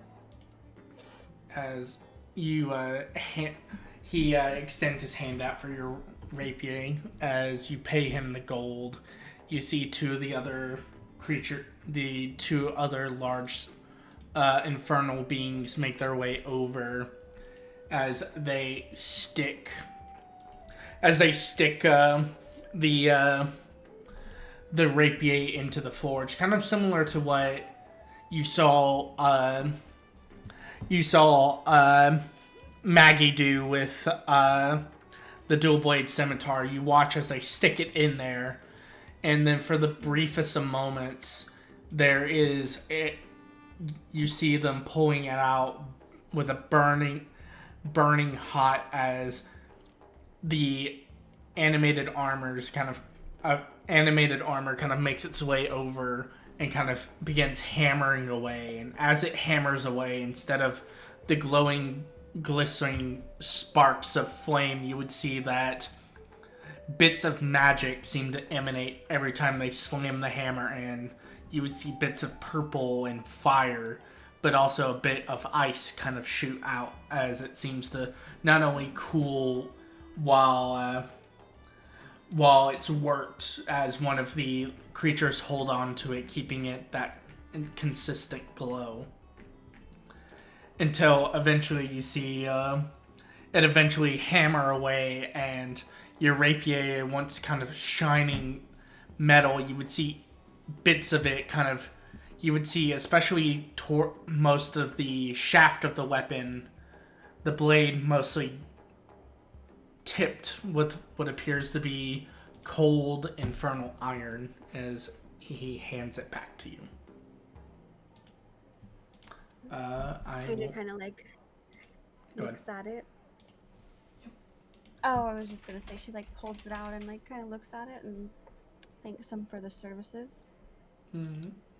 He nods as I will go ahead and put that +1 rapier in your inventory. Let's go. I'm gonna delete Let's go. delete the other one. Nice. But yeah. As he goes, thank you for your purchase, and we hope to see you soon. Yeah, hopefully I'll be back sometime. As he says this, one of the little creatures throws another bolt of fire at him as it kind of rolls on the ground. Laugh. You see him kind of take one of the forge hammers, casually go up to the creature and just slam it on the head with a forge hammer. Bonk. As the little creature kind of like squanders away. Ouch. Nice. That's what you get. You fuck around and find out. And then Anya kind of like puts her hand on his shoulder and saying thanks her for offering to help with the weapon and everything. Anna's kind of been kicking at the dirt the whole time, just kind of nods.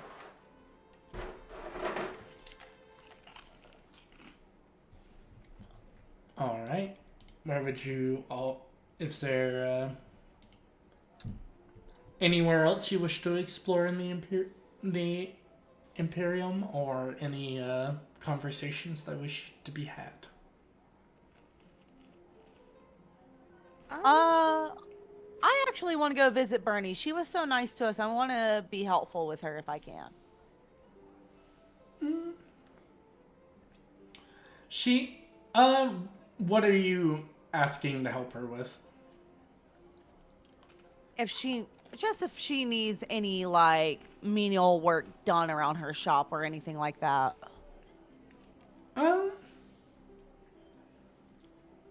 She thinks about it for a moment. She shakes her head and she goes, "Your heart's in the right place, dear, but I don't have anything for you to do. But thank you, though. If something does come up, I'll keep you in mind if you find yourself back in the Emporium." Anna's just going to kind of nod and thank her again for her kind-heartedness. It is something that is not very common down here. It's good to find a fellow good soul. Of course. That's all I have. Alright.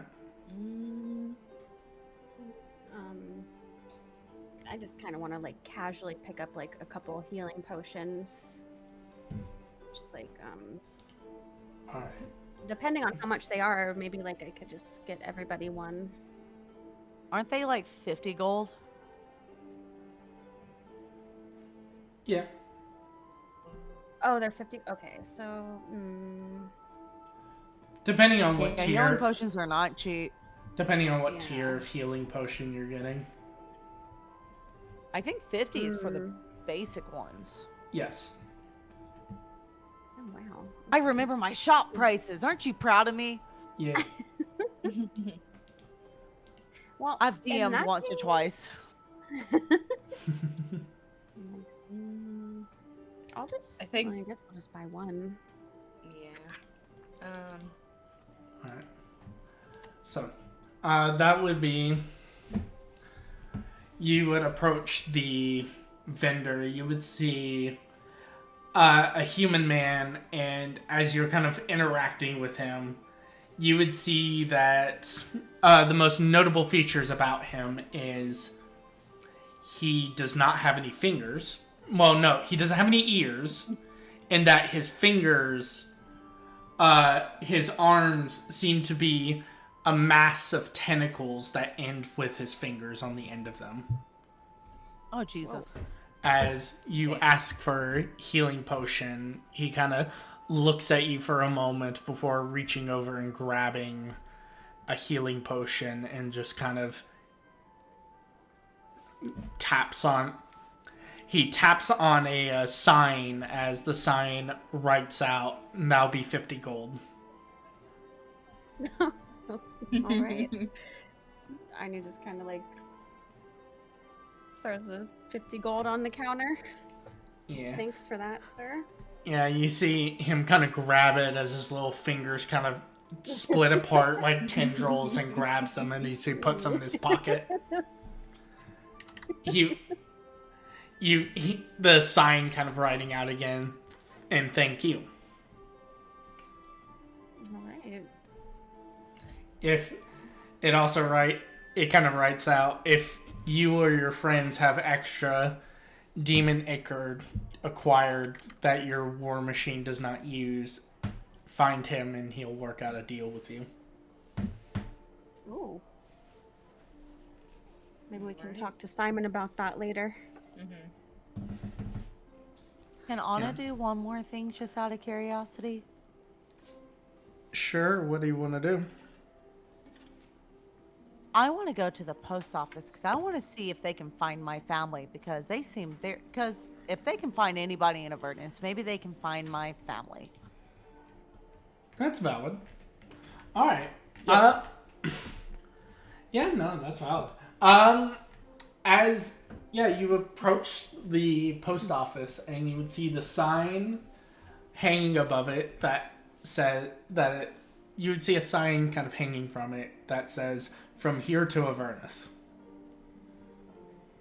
As you approach, you see this large, fatted, humanoid creature, bat snout and little wings, kind of green pustule skin, as he kind of gives you a smile as you approach and goes, "What exactly can I do for you today?" Anna's gonna kind of tilt her head to the side. So if I were to send a letter, could you send it to anybody in Avernus, no matter their location?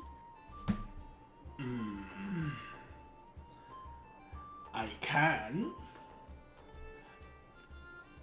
Because, so I don't know if you heard about the fallen city that happened recently.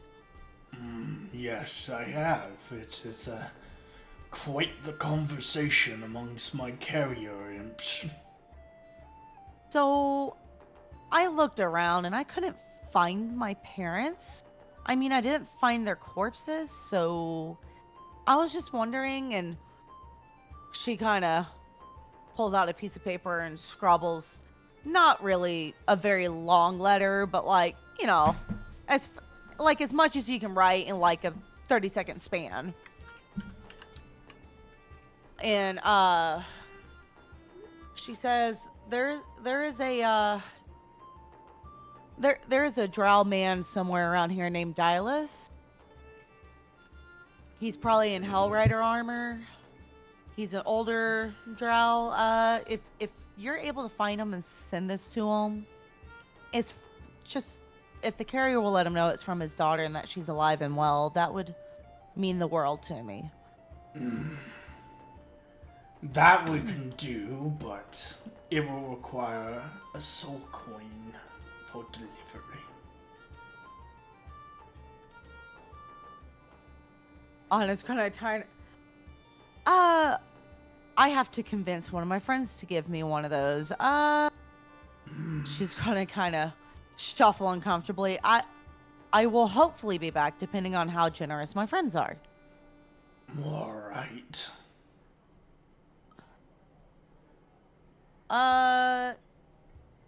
So, is there anybody else with him? Who? The demon? Yeah, the droopy ear. This time around, you see an imp with, notably missing his stinger tail. Okay, cool. Never mind. All right, I'm gonna go back. All right.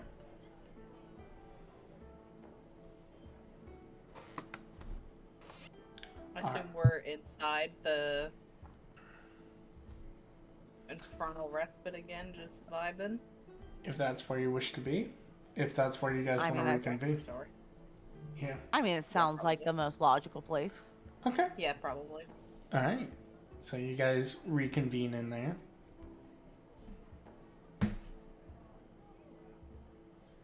Anna's gonna kind of stare at her letter and crumple it up and put it back in her pocket.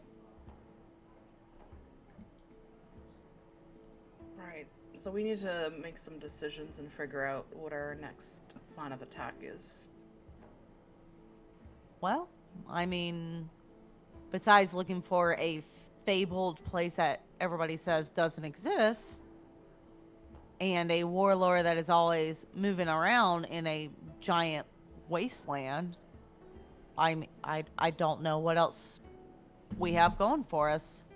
So here's the thing about the warlord and all that. While I was on watch before we got attacked by the hellhounds, one of Maggie's Henkus showed up and said that we could find her cousin, Red Ruth, that could help her. Or help us. However, the shield said not to trust the hag, and we need to look for a mage called Mordenheimer. Mordenkainen. Mordenkainen. A shield talk to you. The shield of, she points to the shield. The shield. It can talk? I mean, it spoke in my head. Anna's gonna kind of stare at the shield, very curious. You had the shield out of game. You had the shield talk in your head, Tess. Anna didn't pick up that. She's not the smartest person ever. All right. Anna's Yeah, gonna she'll look be at like- Savine and be like, that explains it. And she just kind of solemnly nods.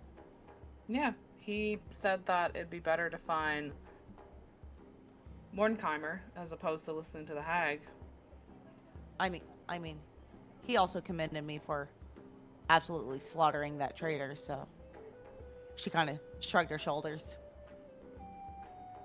So we can either try and find Maggie's cousin Red Ruth, or we can try and find a mage. And we also need to see if we can find that other warlord. And find the Bleeding Citadel. I mean, honestly, as much as I love Mama Maggie and as great as she is, between the two, I would heed this magical shield that talks to find this Mordenkainen guy. And she kind of looks straight at the shield. Can you tell us where to find him? You would get a flash in your head as you would see the depictions of what appears to be a large, almost kind of wizard's tower, as you see it surrounded with what appears to be devilish creatures that seem to be almost fighting each other. And amidst the top of the tower, you would see a kind of wizened old bald man kind of looking down as he seems to be trying to address them.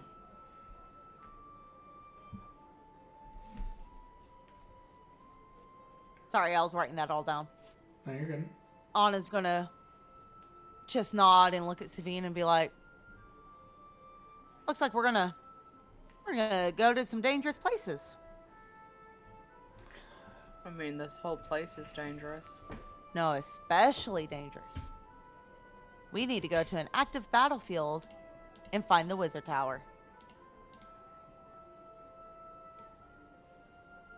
She's gonna turn to Enya and Vixara. Any input? I mean, it sounds extremely dangerous, but I feel like we've been through a lot, and almost dying. We can probably handle it, right? If we almost die again, we almost die again, right? Yeah, what's one more time?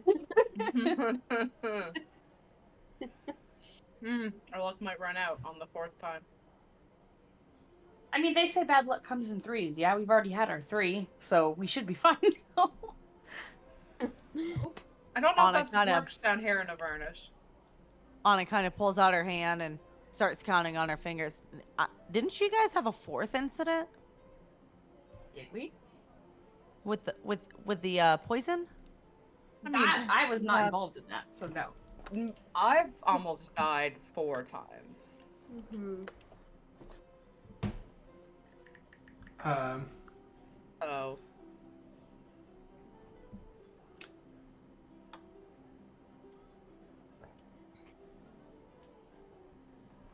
I mean, Go ahead. Sorry.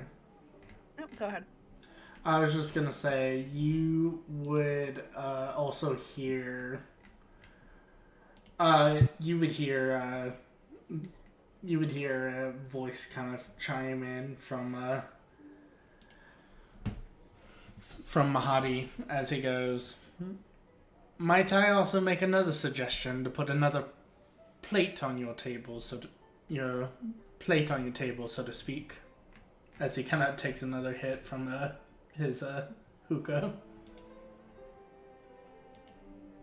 I mean, all the information we can get. Sure. If I could be so bold, there is a third option if you wish to entertain it, but granted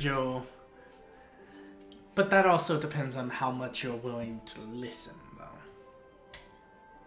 If I seem to recall, there is an agent of Mephistopheles is floating around in Avernus. If you can commune with him, perhaps you can get a bit of assistance from Mephistopheles himself on the matter. You think Anna's gonna, an Anna's arch gonna, devil's gonna help us? You're Anna's gonna funny. visibly grimace at that. It's hard to say the machinations of an archdevil such as Mephistopheles. He could help you. After all, I'm here only providing a suggestion. Just to expand your options. Take it or leave Yeah, it. I highly doubt an archdevil's gonna give a shit about what we do. There's an archdevil that basically dragged El Terrell down here. And do you not think the other archdevils would have noticed that? Oh, I'm sure they have noticed, but I don't think they're gonna care. Well, why would an agent of Mephistopheles make himself known then, if he didn't care? I don't know, maybe he's trying to find some poor schmucks to make deals with his master. I'm not going against the very core of my being to make a deal with. She kind of almost spits. Like I said, just an offer. But it is a matter of options. Which sounds like you have a few. I'm just merely putting more on the table. If we were to look for said agent of Mephistopheles?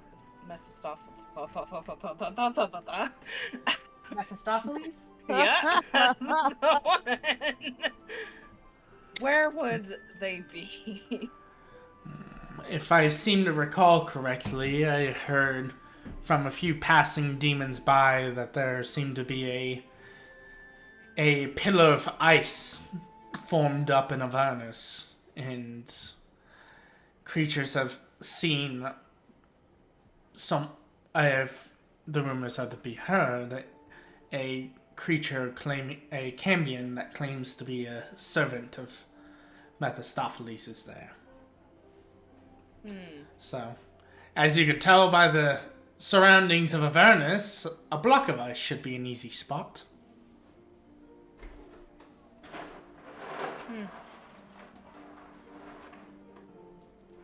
That is, yeah.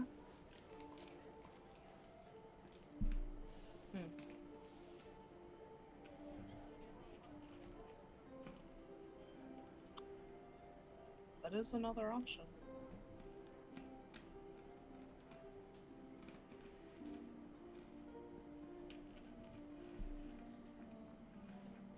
So now we have a third option.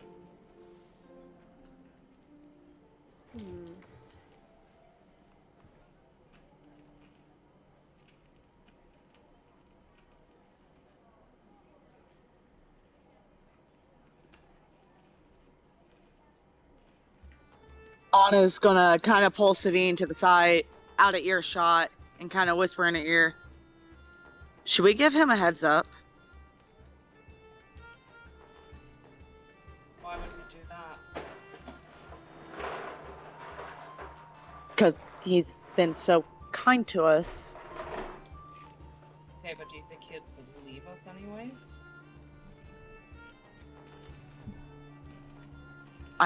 I mean, if we let him know what's going on in his own camp. I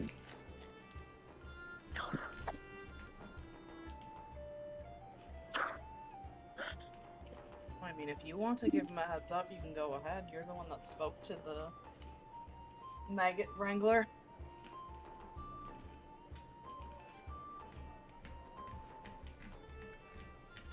It's your decision. Okay, so DM question. DM answer. You said our alignment is probably changing while we're in Avernus, right? That is a rule we can run with, but I'm not. I'm kind of ignoring it right now. But if you want to run with it, that is an option. I'm kind of ignoring it because I hate aggressive alignment changes, but that's up to you. Okay, because the only reason is with my recent actions and me trying to tie a demon to a wrecking ball. It wasn't a demon, it was a werebore, but yes. Okay, tying a sentient being to a wrecking ball. Mm-hmm. If you want to be evil I aligned, would say that my alignment has... Go for it. I would say that my alignment has slowly changed. That's fine. Well, not slowly. We've only been in Avernus for like 2 days. That's fine. Well, no, you've been in Avernus for quite a while. Oh, okay. Well, I'm struggling because I'm still very much going with the good alignment.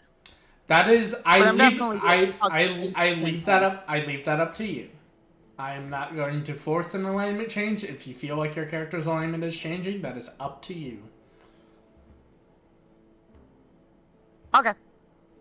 I'm trying to think of what Anna is going to do. Fuck it. Anna's going to walk up to him, to Mahadi. Mm-hmm. And you can tell she is definitely conflicted on whether or not she's going to tell him. As he kind of just looks at you with a smile on his face and goes, was there something you needed? She's going to kind of stare at him, very carefully choosing her words. I would once again like to thank you for everything you've provided for us. And it's not much, but I might have a small thing to offer in exchange, in addition to the soul coins that we have given you. Oh. What would that be? Watch your back, as there are people here that are not completely trustworthy. My dear, this is Avernus. If people haven't tried to put a dagger in your back at least once, then you truly are an outsider here. And don't you worry, I'm very aware of the machinations of the people in the Wandering Emporium. I invite it. He hasn't found anyone to kill me yet. Besides, they all usually fail. Why do you keep him if he's trying to kill you? He's useful. Besides, he owes me a debt.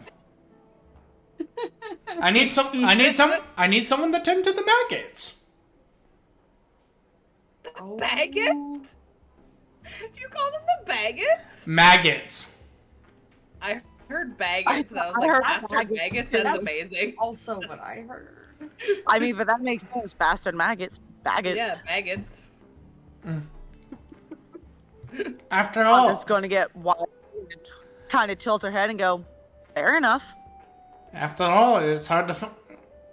After all, it's hard to get a hold of some of the larvae anyway. You wouldn't believe the exchange rate in Hades for such a thing.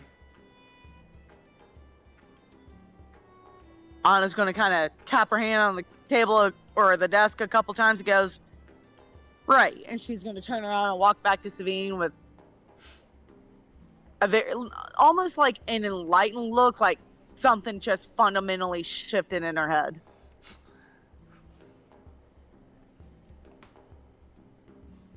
Shall we go? I mean, do we want to go and look for an ice tower? Do we want to... I'm still sticking with the tower idea, quite honestly.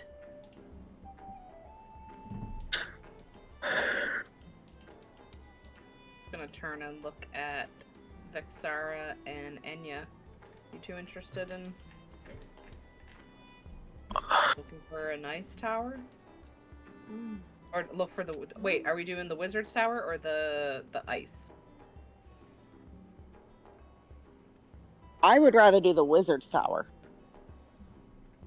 Wizard's Tower, okay. Anya is a follower of Torm. She is not going to have anything to do with Mephistopheles. We don't have to make a deal with Mephistopheles.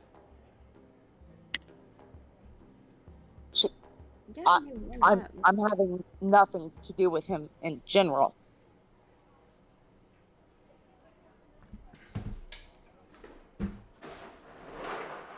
I'll go to the tower. Sorry, I had my headset off. What's happening? Just asking, do they want to go to the tower or do we want to look for the ice? I don't think an archdevil's gonna give two fucks about what we're trying to do. So, Wizard's Tower it is? Tower, I think, yeah.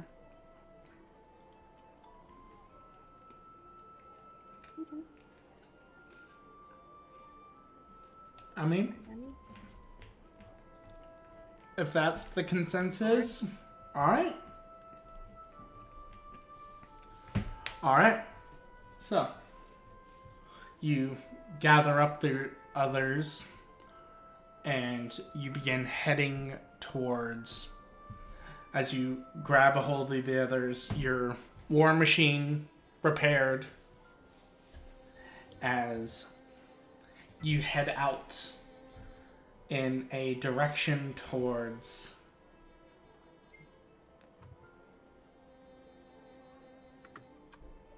I assume you're gonna so you're gonna take a look for the tower then. Okay. So Yeah. Also, while we're do that, Sabine's gonna lean over to Anna and be like, you know, if you want, I could try to send a message to one of your parents. How did you know? I mean, you mentioned that you haven't found your parents. You went to the post office.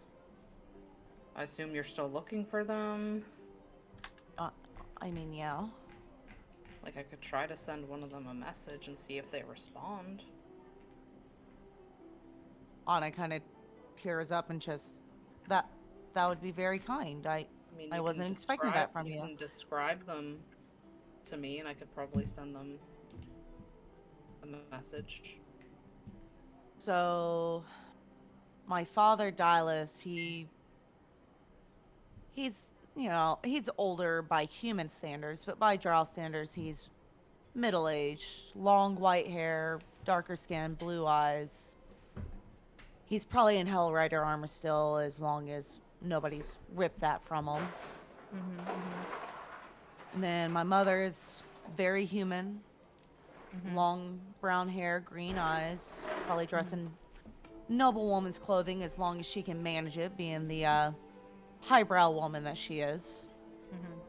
Her name is Hestra. So, Hestra, and you said your father was... Dylas. Dylas? Yeah, Dylas. Yeah, sorry. Yeah. I'm going to cast sending.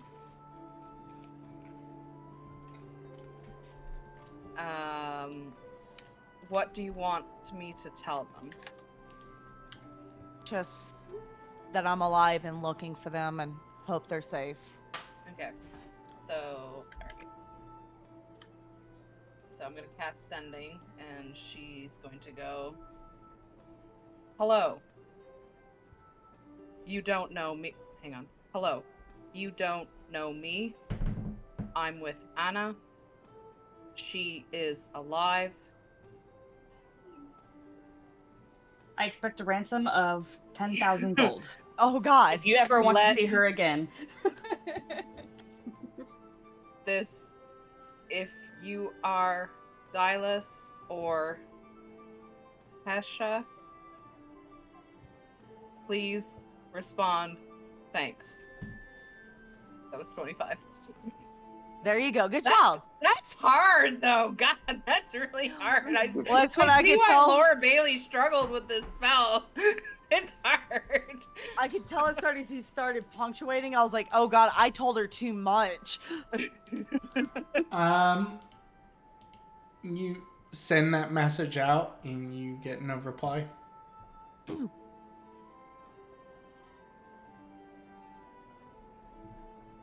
of just looks at Anna and just doesn't say anything.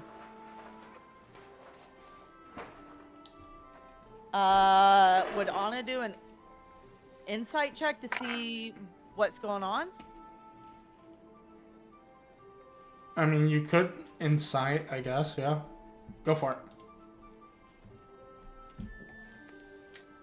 What am I Okay. rolling? I guess deception against? Mm-hmm. Ooh. I don't think I can beat that, but we going for it. Nope. Oh no. Well, Yeah, as he casts a spell, sending the message out, your face kind of gives it away that you didn't hear anything. Anna's just gonna slowly nod, pat Savine on the back, and just barely audible say thanks for trying. Gonna give her a smile, little nod, and climb into the infernal war machine.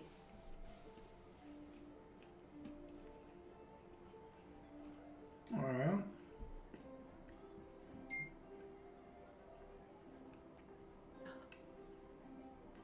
All right, back on the wrecking ball. Alright, so. Let's see here. So, you all. It's fine, Ami. You all hop onto the war machine after the repairs and everything and start heading out, peeling away from the site that was once the Wandering Emporium as you drive off into the waste that is Avernus. Well, that's a big shift in music. Yeah. So.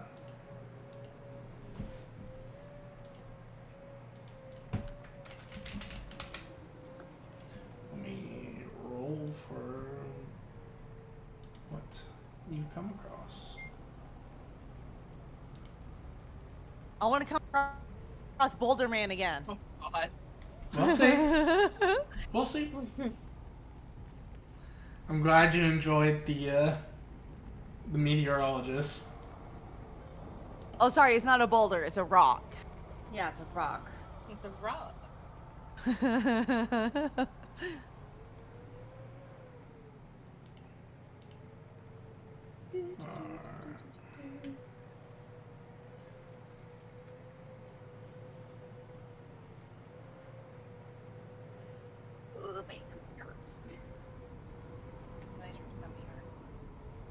Okay.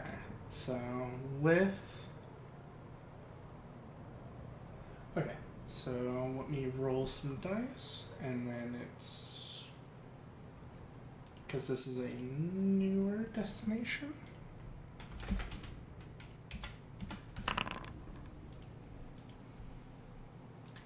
All right.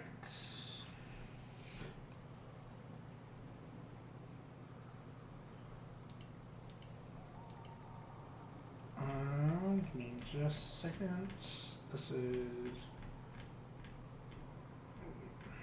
While we're doing this, Sabine's she's standing next to Enya, and she's like talking to her about the hiss air quotes with Vixara. And she's like, she just licked all over my face. I don't think she's ever kissed anyone before. Yeah, that was Oh. Oh God. I don't know, like, I don't know, was that a bit much to like get her to follow through on that? Like, I mean, like you said earlier, we could have died. We can die anytime, so live it up, I guess. I mean, yeah, that's true. Did you fucking say live, laugh, love? No, I didn't say No, that. not you, Void. No, she said we almost died earlier. Yeah, and then after that, I swear to God, she said the LLL, and I was like, huh? I did not say that, no. Okay, I was gonna say. You heard what you want to hear. No, I hate that saying. Besides, like- it's live, laugh, loot. Yes, Yeah, live, laugh, laugh, loot. loot. She looks at her, she's like, do you think I should try again? Or what do you think? What would you do? Yeah, go for it.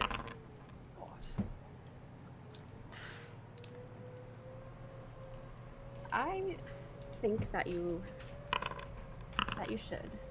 I don't like all these dice rolling. I don't like that 5, either. 6. Yeah, me neither. That's not a. Oh gosh. Oh, He's counting something. Okay. Oh God. So as you all you can hop on. I mean, like no one's stopping you. You can hop on. my sister's coming. Yeah, better late than never. Exactly. Now I can punch things So like a boulder It's a rock. or a rock. Yeah. So, as you all... Oh, excuse me, that fucking... Ugh. Oh my goodness, that sounds like it hurt, hun. Yeah. Ew, man. Like it came from the Yeah, that depths didn't of sound Avernus. fun. Yeah, that's what I was like. I felt it coming too. I was like, ugh. It sounded like it hurt. It didn't hurt. Damn. It didn't hurt. It was just more so just fucking surprised me a little bit. Like, I felt it coming, but it also surprised me. And it like, ugh. Anyway. Oh boy. As you all are driving, as you're all driving through Avernus, the hellish flames surrounding you all as you make your way through. As you're passing by, kind of towards an opening area, you would see the unnerving sight of what appears to be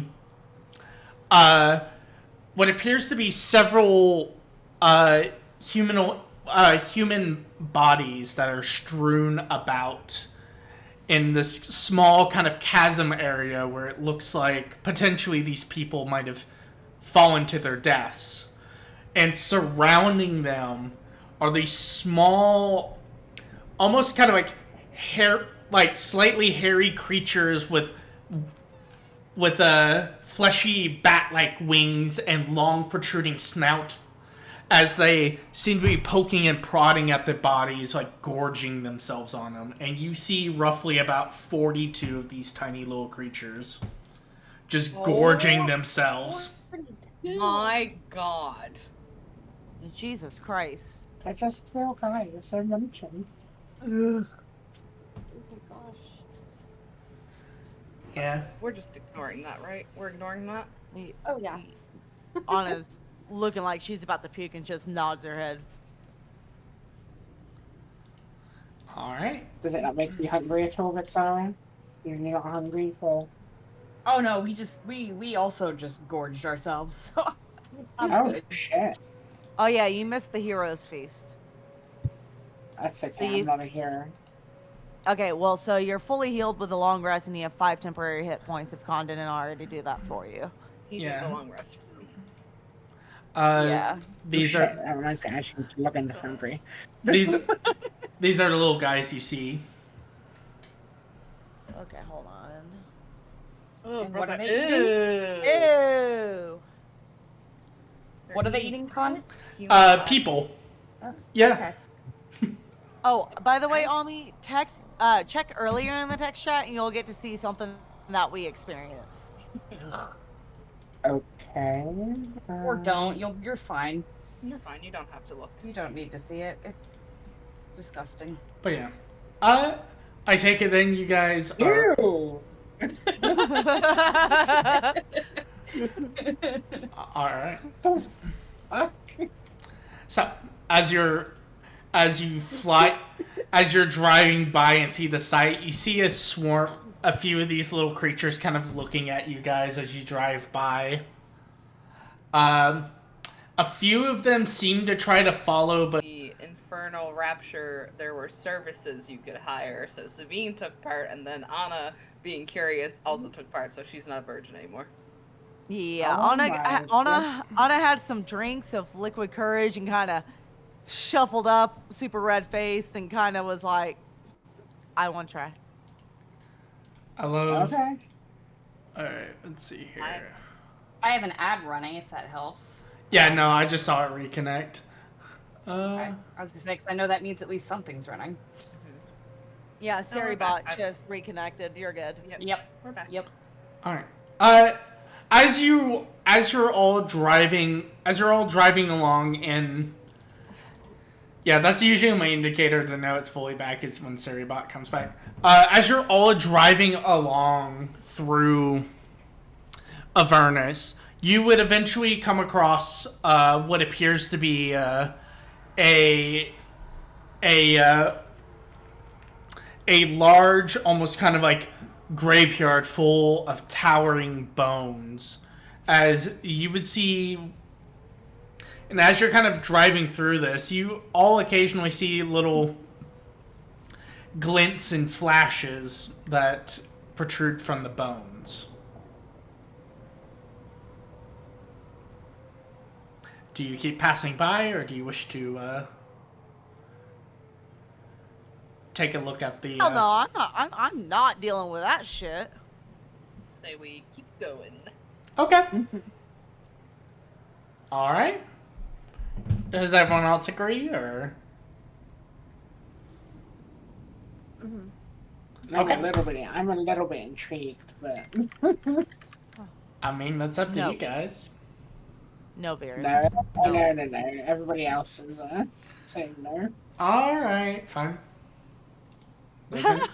Con's like, but I want to hurt. Right. Not everything has to hurt, but okay. This is a furnace. I don't trust shit. I heard Which is- myself which is- today. Which is valid. Which is valid, but not everything has to go out and get you. Sabine, every time she prays to Leviatar, I hurt myself. Okay. Yeah. Yeah. All right. So, as you all drive your way through Avernus, and it feels like it stretches on for a long time. But as you pass through the boneyard, making your way through, after a little bit of time, you would eventually see an iron tower that rises atop an island on a lake of boiling blood.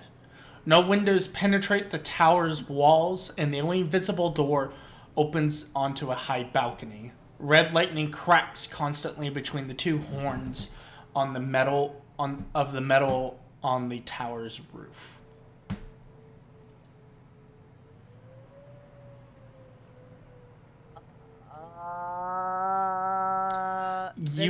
I That's how legit we're thought I was just looking hearing a for. cow. Oh my god. You There's a demon cow. I thought I was Um, getting punked.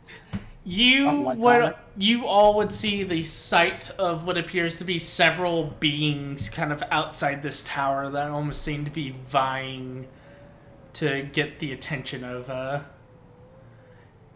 things. And Anna, you would see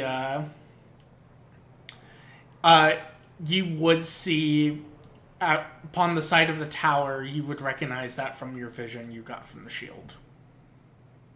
I would immediately tell Simon to stop. Alright. He kind of stops and pulls over. That's it. That's the one the talking shield showed me.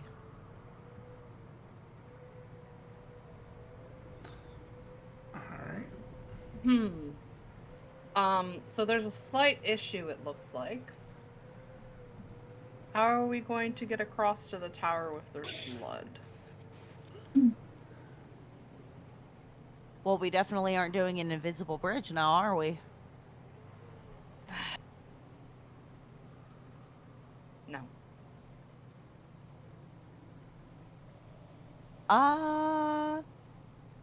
There's no Yeah. bridge or anything that we can see. It's sitting on the like well, you can get to the tower. It's just sitting Oh, okay. on it. Oh, okay.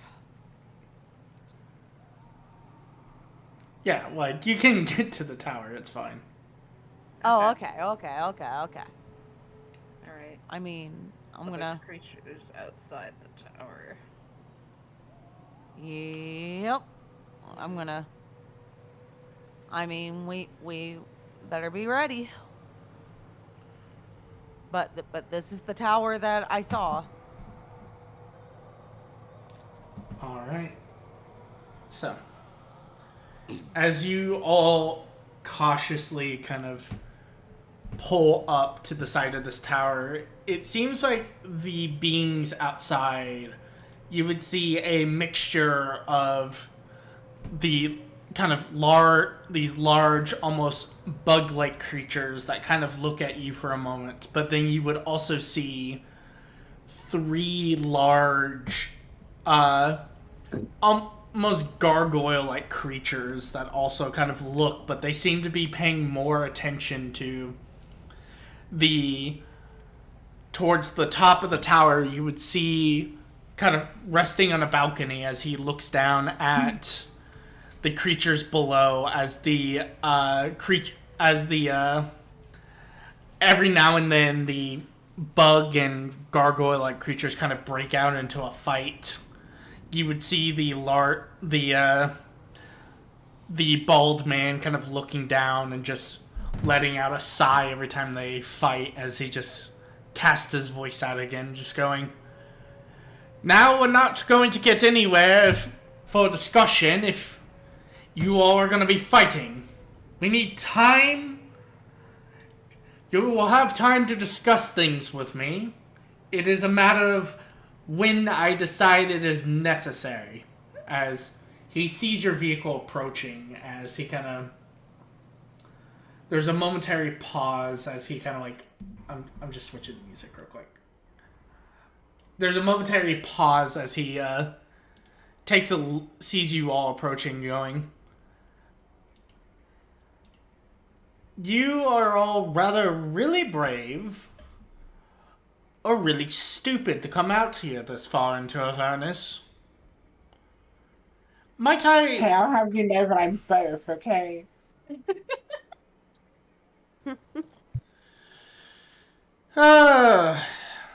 She's not wrong. Either way, I don't care as much. I want to know your reasonings for coming out to my tower like this. I assume you're Mordenheimer? Mordenkainen. Same thing. Mordenkainen? Yes, wizard. Yes, I am in fact one of the most powerful archwizards, and I'm very offended you've never heard of me. I can't just be. She's heard of you. She just doesn't remember things well.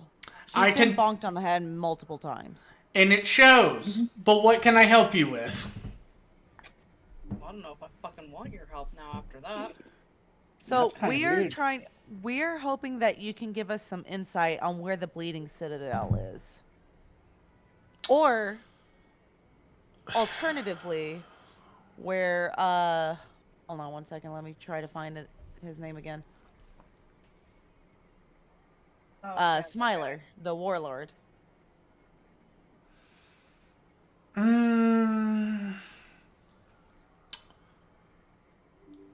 I cannot say I've heard of this I have not heard of this bleeding citadel. I could probably look for it if I wanted to, but I want something in return. As for the Smiler, he doesn't sound like anyone of note to me. Fair enough. What do you want in return? Well, you see, I'm in a bit of a pickle, and the reason why I'm here into Avernus is I need a bit of blood. Not this, as he gestures to the bubbling, boiling blood underneath his tower. I was gonna say Sabine looks at the blood, then looks at him like... I want something. I need blood from a rather potent creature, and I need it for my experiments, but I need someone to get it for me. Hence why these vagabonds here, as he gestures to the devils who kind of look at him, are here for. Okay, what kind of creature are we talking here? Something potent. Baylor, Pit Fiend, somewhere in that category. If you can gather some blood for me, I can help you out.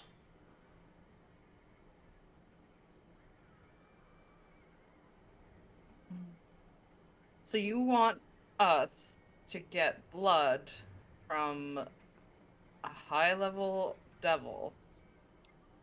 In Yes. exchange, you'll help us find Leading Citadel. Yes. Was my instructions not clear? No, I was just I'm not- making sure I heard you correctly. Oh, For the record, sir, I thought your instructions were very clear.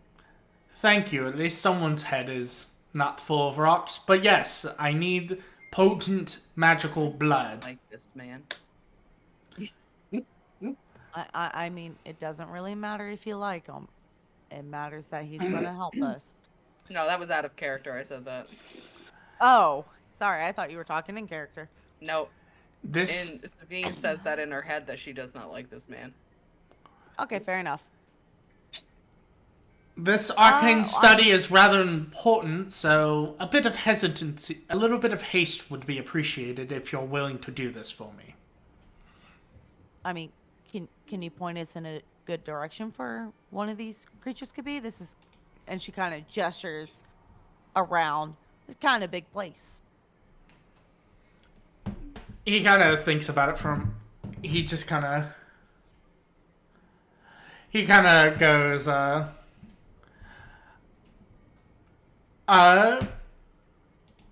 well, I have an idea, but I also just remembered something. I see you have an infernal contraption with you.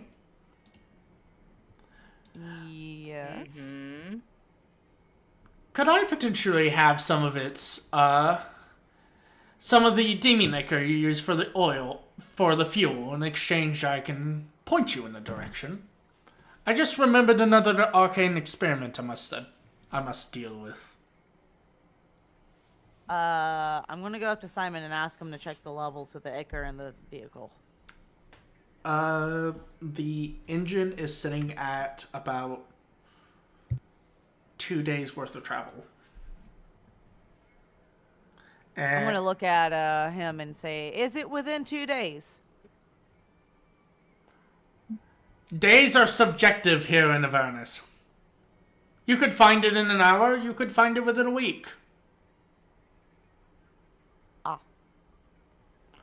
But I can point you to the monument that the creature is, where where the person is located that I wish for you to speak to. I mean, we need more ichor for the engine anyways, and it sounds like these guys could give us that. So I'm on board if you guys are. Yeah. Fine, it's fine with me. All right. Naveen just shrugs. All right. Give me just a second. He will take about half a day's worth. Oh goodness. Ooh.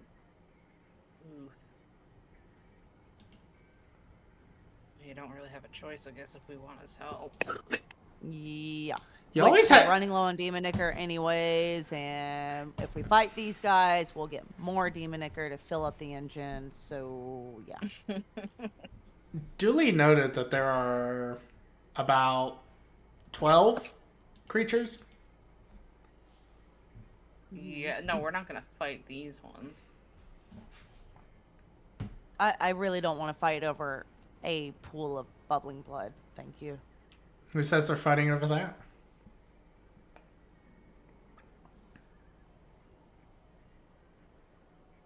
Anyways. Anyways, Yep.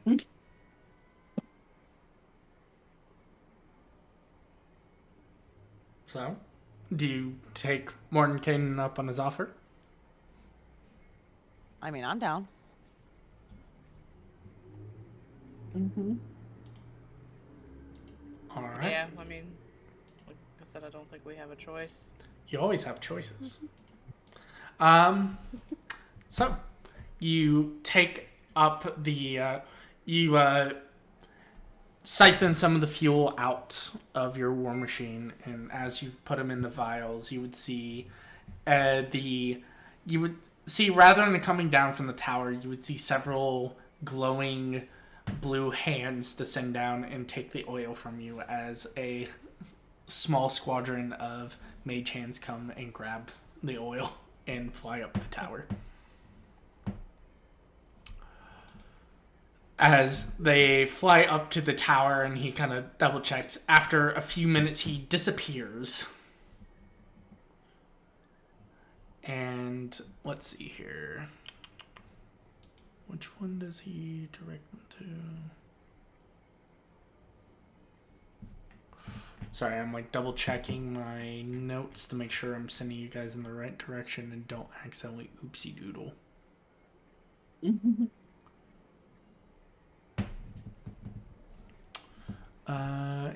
He sends you.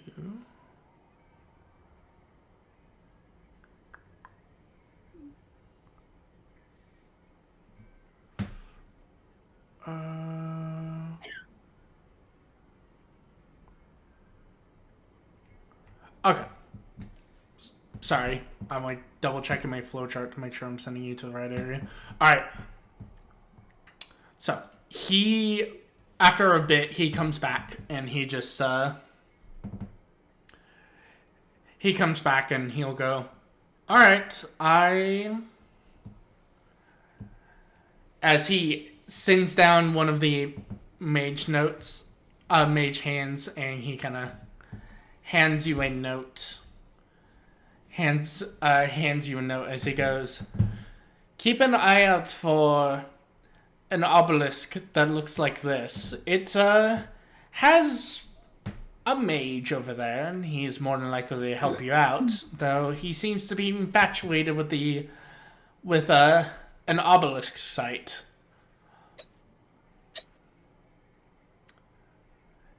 Find him and he should be able to help you get the blood.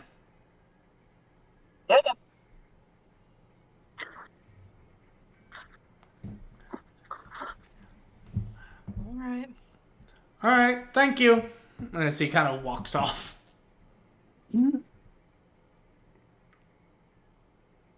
Well, to the obelisk, I guess.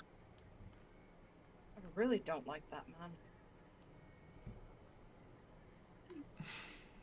Bit of an ass. I should have spoken to her about spells since, I am quite a wizard myself. Uh-huh. Alright. So. Back to the To wrecking the ball. war machine. To the war machine. War machine. As you all hop onto the war machine and drive off. Let's see.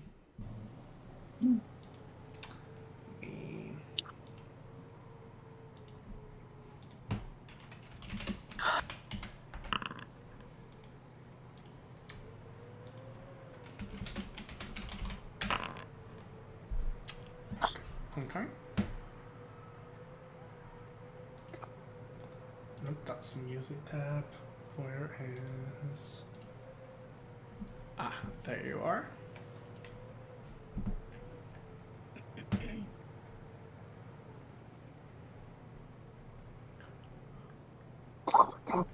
Alright.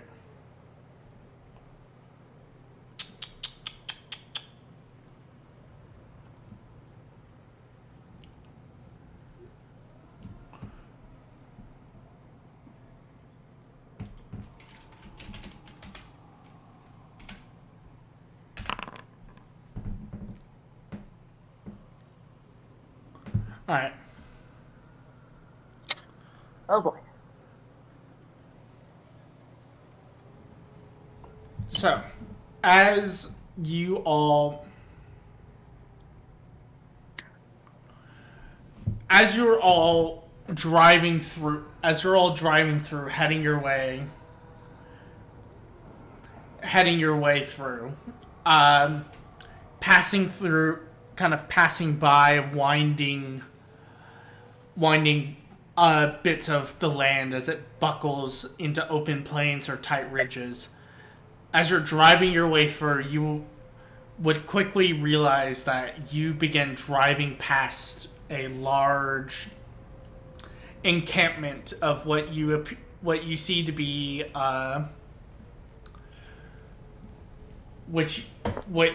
where you see a large encampment of what appears to be horned devils, as they seem to be resting after probably potentially conflict, and you see a lot.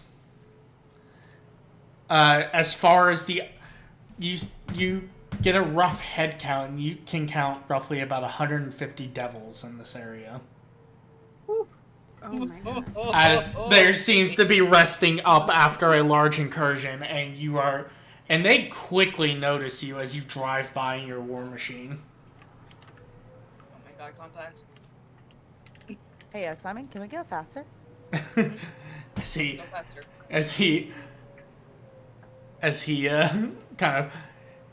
kind of nods in agreement and starts revving the engine up to go faster. Give me just a second. Oh god. Oh no.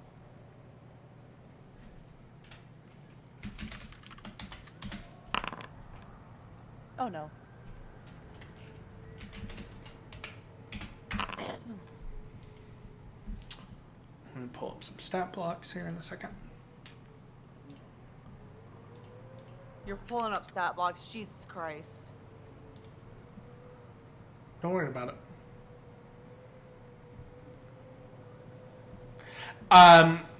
So yeah, as you kind of slam on the accelerator and as Simon slams on the accelerator and starts driving, you would see some of the forces kind of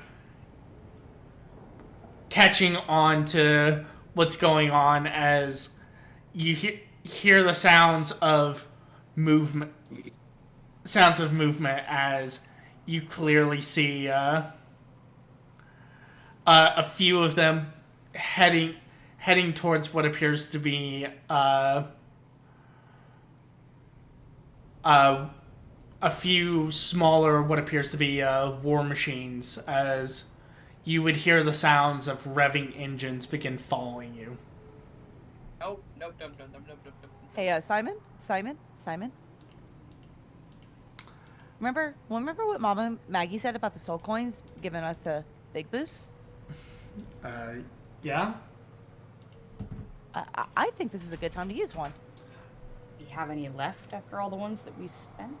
We only spent 2? Three. 3? Three. 3 soul Yeah. points? Yeah. Only. And you have Only, yeah. only.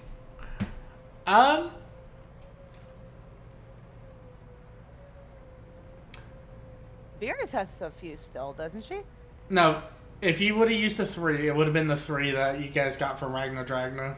And I think Mama Bendy gave you... 3. Yeah, okay, so you had... Wait. Mama Bendy was in this? Not Mama Oh, Bendy. Mama Maggie. Mama Mac. Meg. Oh, okay. See, you're calling her Mama, and it's like throwing me off because I'm like, oh, I'm thinking Bendy, no, Maggie. No, Mad Maggie gave you, yeah, she gave you 3 as well. Okay, so you want to, yeah, he can use a soul coin, which I am going to make a roll for... That means we have 2 left. I don't want to fight 150 devils. No, Well, neither do I. I'm not gonna fight 150, but still, yeah, I don't want to fight any devils yet. Yeah. Let's see here. Yeah, as you would hear the revving of the engines, you would see following in pursuit for a bit. You would see roughly about 5 what appears to be smaller war bikes that seem to be following you all.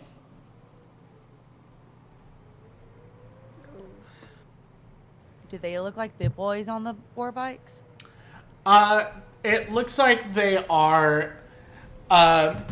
Some of them have what appears to be, kind of the notable like devils that you've seen, like dressed in typical armor, and a few of them have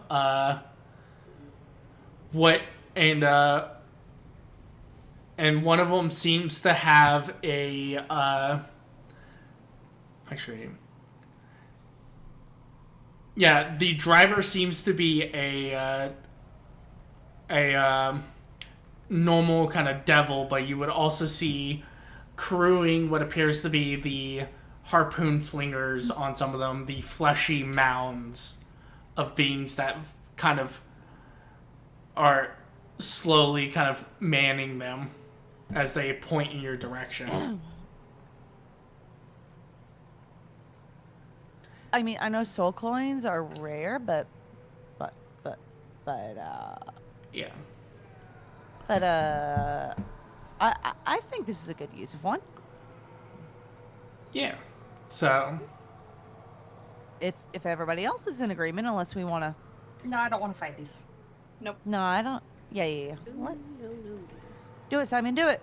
yeah, as he puts a coin in the soul, you all hear the engine roar as the war machine like accelerates at a rapid speed, driving away from, as the demonic legion seem to fall behind, not expecting the sudden boost as you all make your way relatively safely away from the war machines, as driving for pushing the engine to its limit just as it sounds like it's starting to churn. You no longer see the sight of the devil war machines.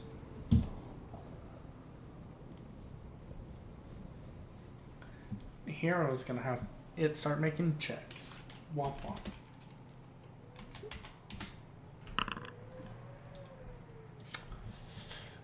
So close yet so far. Don't worry about it. Oh god, it was diabolical plans for us. Yeah. As you get away and the machine kind of slows down, you hear the engine buckling and coughing as it slows down. You would see kind of as you're driving by, as you're driving through, you would quickly see just up ahead, in a small kind of wrecked cavernous area, you would see what appears to be similar to one of those war machines that was just chasing you.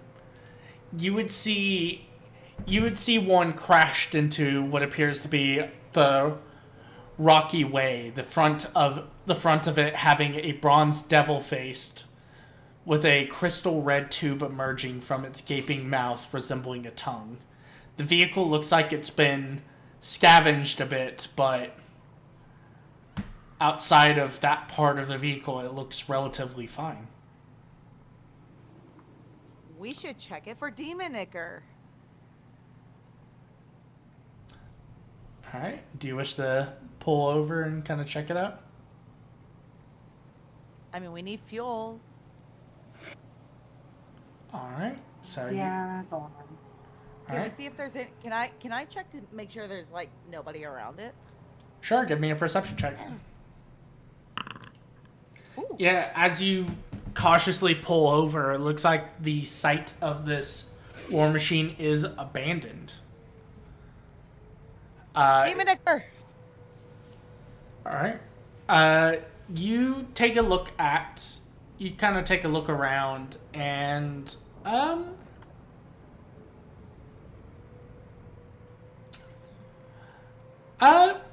go ahead and give me an investigation check for Demon Ichor.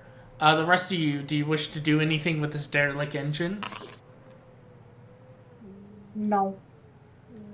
Nope. Okay, No. that's fine. As, Anna, you find a little bit of what appears to be a small bit of ichor, probably enough to somewhat compensate you for what's been burnt away. As Simon kind of gets the tube ready to suck up the demon ichor, you all would see kind of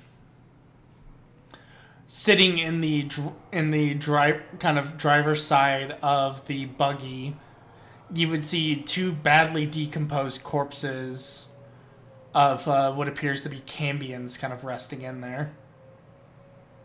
Fuck's a Cambion. Really? Hold up. I don't know what that is. Let me look it up. You can give me an Arcana check or a History check. Oh yeah, no, that's pretty meta to Google it, isn't it? Yeah, just a little. Arcana or what? History. Well, I suck at both, so let's go. Cambions are half devils. Like, they're basically, if you to put it in layman's terms, they're basically like if you took a tiefling and raised it in hell versus in the mortal plane. Oh, okay. Yeah. To put it in a very general vagueness, they're basically tieflings that are like, they're basically if the devil actually decided to raise a tiefling. But yeah. I'm gonna look at Savine and point at them and go, cousins? That's racist. And she's gonna roll her eyes. Can I check the badly decomposed corpses for potential items? Sure, give me a perception check. Cool. Nope. What did you get for being a racist? As you actually, as you take a look into the badly decomposed Cambions, you would see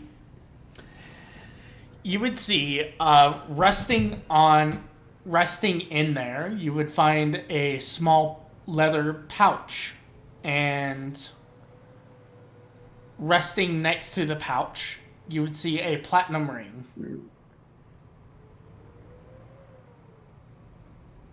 Okay.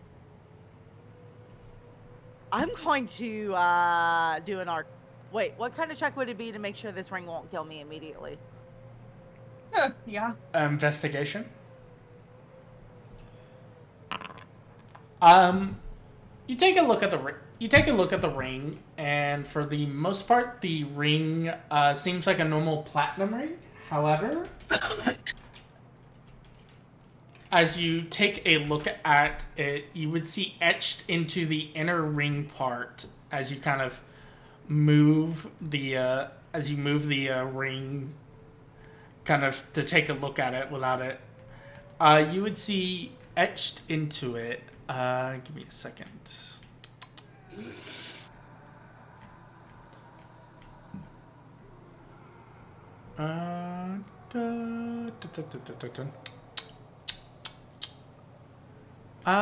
Does it have a picture? That's the real question. I might be a funny little guy. You would see kind of etched into the ring of it. You would see a triangle kind of. Here, let me pull a picture of it. Let me pull a picture of the symbol.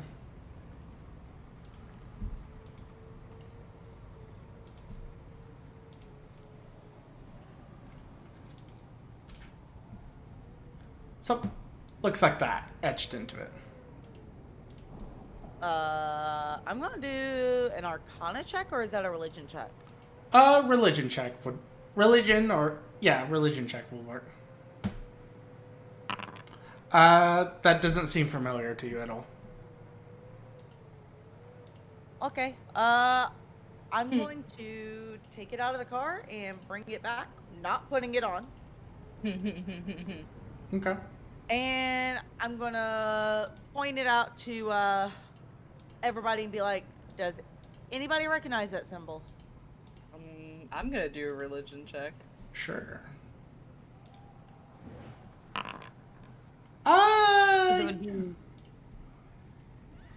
It looks recognizable, but you're not really sure.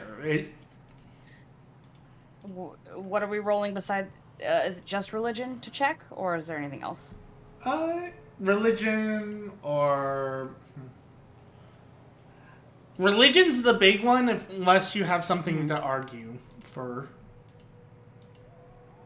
Oh, I don't know. Oh, damn. I know what this is out of game. Oh, do you? I do know what It's this the is one out of ring game. to rule them all. Nope. I know what this is out of game. Alright. Does no one else want to mess with it? Nope. Could I roll an Arcana check, or is that good enough?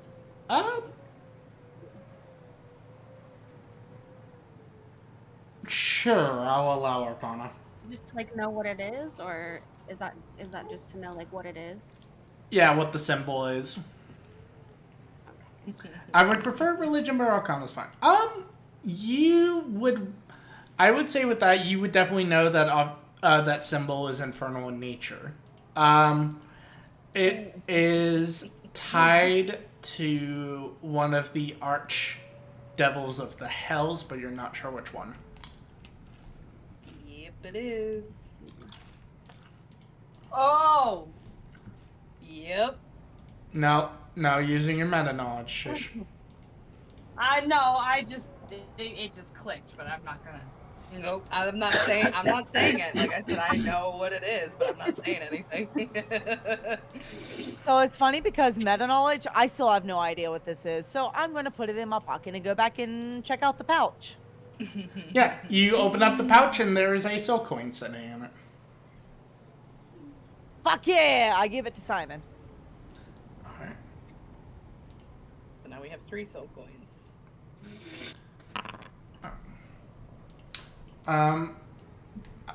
Mostly because I just want to see if he'll notice this. As you kind of show him the soul coins and everything, he kind of looks towards the machine to see if there's anything else from the war machine. You would see him kind of like look at he looks directly at the tube sticking out, and he kind of, there's a look on his face as he kind of goes, I think that's a weapon protruding out of there. as he kind of like dismounts from the war machine and heads over to it. A weapon, you say? Yeah, there's something. I mean, it wouldn't be sticking out of the front of this thing unless it does something, right? I mean, that's logical, yeah. All right, I'm gonna take a look at it. He kind of like leans over and he just kind of grabs a hold of it as he goes. Goddamn. Yeah, you see him for a moment as he looks at the machine and kind of. You hear him kind of like mess with it for a moment before you all hear kind of like a hissing sound before you hear a sudden click as you see Simon kind of turn around and he has this small kind of tube-like device that he pulls out from the front of the buggy. It's about 2 inches wide and about 3 feet long. Okay, what is it? I don't know. It just looks like something we could probably use. Some sort of weapon, I assume, as he kind of like takes a look at it. You would see, and as he's kind of looking at it, you would see kind of protruding out the side of it. Sort of how like, you know, like guns have like a magazine. Instead, it appears to be a slot.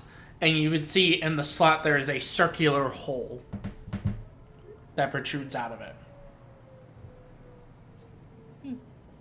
Can I search the buggy for something that would fit in said circular hole? You take a look around and you don't see anything that might fit in there. I mean, it's something for you to experiment on at worst. Yeah. I'll take a look at it later when we're not in the middle of Avernus and if we get somewhere safe. Yeah. All right, back to the buggy. All right. So, as you all mount up again, I think one more counter should be good. We got our soul going back. Hooray. Yeah, we did. And I got a shiny ring. Mm-hmm. Uh-huh. Yeah, you did. Yeah, he did. Yeah. You should try it on. Try the ring on. Yeah. You guys are gonna bully him bully her like Pyro with that fucking ring. Anyway, as you continue driving, the day kind of dragging on, and it feels like the end of what you would normally. Can I pause you for a second, Con? No. What's up? Okay. Okay. Did you guys say this as like players, or did you guys say this as like characters? I'm saying to put it on as my character. No, I'm just saying that, listen, whatever you want to interpret it as.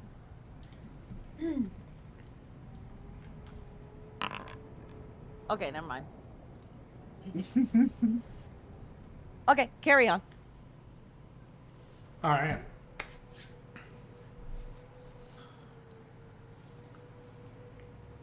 All right. Okay. Sorry, I'm just double checking something.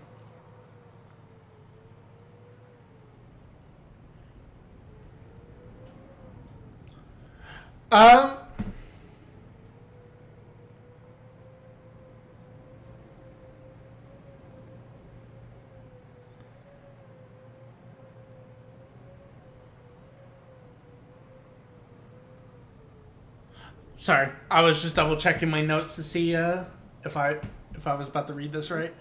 So, as you all continue driving, the day seemingly dragging on.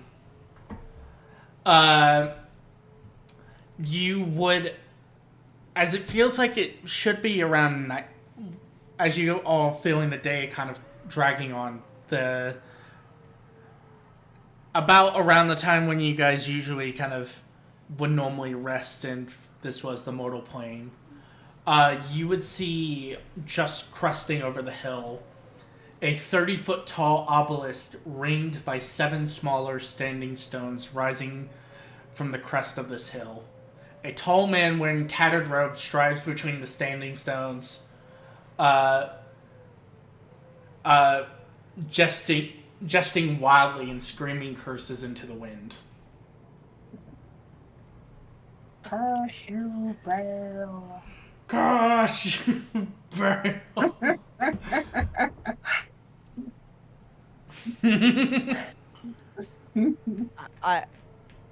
I look at the note. Is this the obelisk the wizard was talking about? Yeah. Yeah, okay. So I'm assuming driving. Simon is driving towards it. Yes. Okay, so I'm gonna yell out, "Hello to you too!" As the as you all kind of stop as the vehicle kind of stops and you pull up, you see the sight of this tall wizard as he kind of like looks at you all, as he just kind of seemingly almost kind of defeated. He kind of sees you and just goes, "I assume you're here to just taunt me like the others. Well, be on with it." Actually, we were gonna ask you for help. You. Well, apparently I'm gonna ask you for help. I mean, yeah, we've been told that you can help us get the blood from either a Baylor or a pit fiend or something that's potent.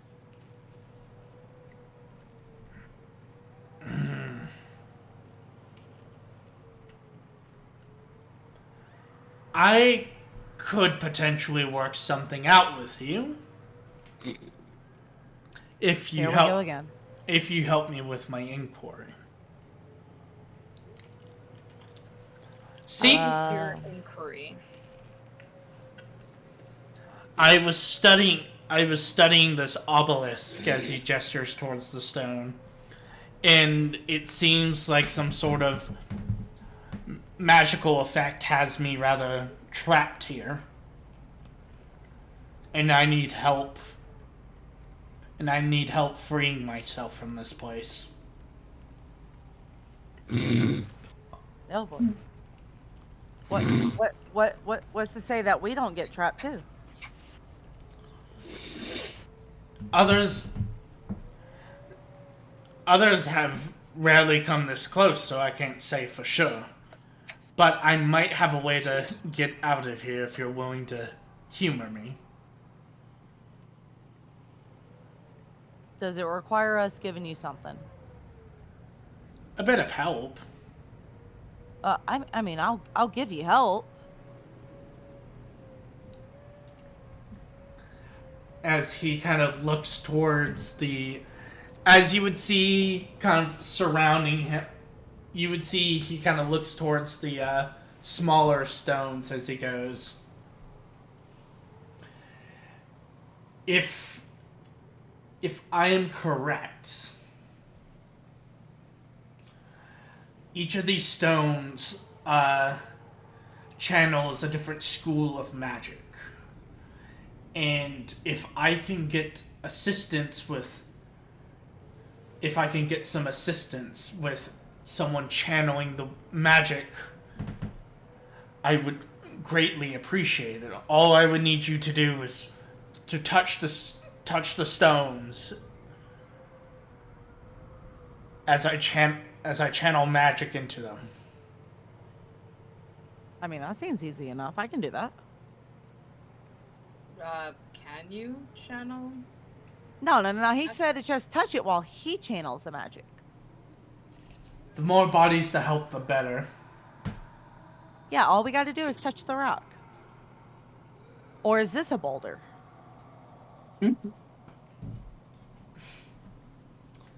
It's a standing stone. Does it drive? It's a standing. Does it drive? No. Moving on. All right, I'm gonna go in front of one of the rocks and kind of look at everybody else.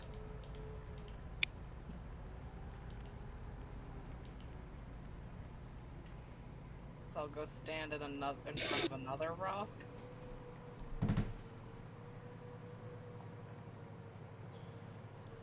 Do people stand?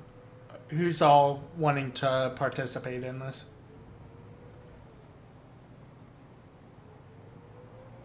Sure. Yeah. Yeah, why not? All right. So, Vixara? Nox stepped away. Okay, you want to assume she will? Since her sister's doing it? I mean, Or do we want to wait for her to get back to make her decision? we'll give it a minute. So I have a couple of stones. Let's see here. I need to give me just a second as I color coordinate them. Because I had a color coordination chart, but I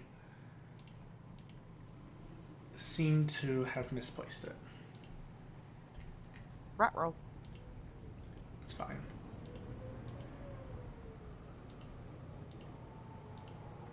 That's the tower. Ba-ba-bum.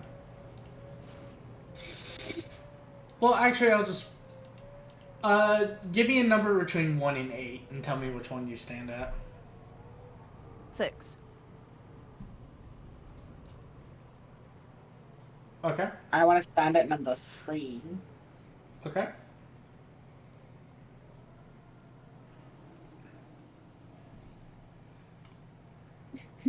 Savine? 7. Okay. Inya? 5. Okay. As you all take your positions, I don't want to assume, but I also kind of want to do, so we can move it along a little bit. Nox is washing her face. She posted in the text chat, so who knows? Yeah.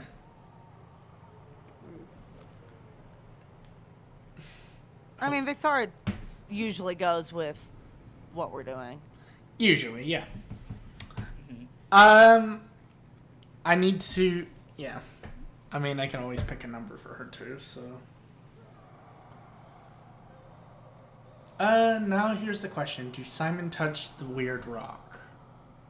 Of course Simon's gonna touch the weird rock. Okay, so I gotta... Give me a number for Simon. 1. 4. I heard 1 first. Okay. So we have 1, 3, 5, 6, 7? I think so. Yeah. Okay. Hold on, that's only 5. 1, 3, 5, 6, 7. Yeah, there's 6 of us. Yeah, we're waiting for Nox. Oh, you didn't assign her a number. My bad. Yeah, no, that's what I'm trying to think, which... Because I would feel kind of bad to give her a number, but, 2. okay. Not here. She doesn't get to make a decision. You know what? Valid. Anyway, Damn. as you all touch a rock, the wizard kind of looks and just goes, all right, I'm going to try this, so be ready. As he begins chanting, you would see all the different runes light up. And as the different runes light up, you all see different colors. As he channels in the magic, you would all see as clouds begin forming above the standing stones. And as he channels in, it hits just about the crescendo. Lightning strikes the standing stones, and every one of you takes... Oh, God. Every one of you takes 22 lightning damage. Ooh. I'm gonna go down the list. Who had one? It was Simon. Mm-hmm. Okay. 2 was Fixara. I'll get back to that one. 3, as Virus, you touch it, and this course of lightning strikes within you. You have a moment where everything flashes, and you blink for just a moment, and you suddenly can see things that you don't think you can normally see. Oh no. Tripping balls. We didn't have anyone on 4. 5. And that was Inya? Mm-hmm. Okay, give me just a second. Oh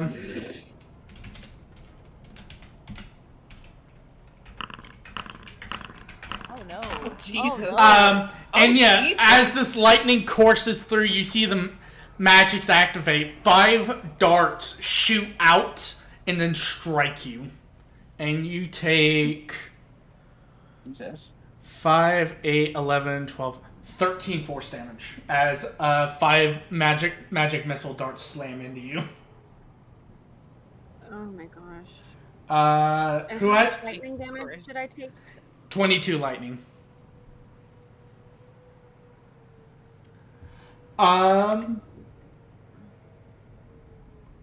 Do you,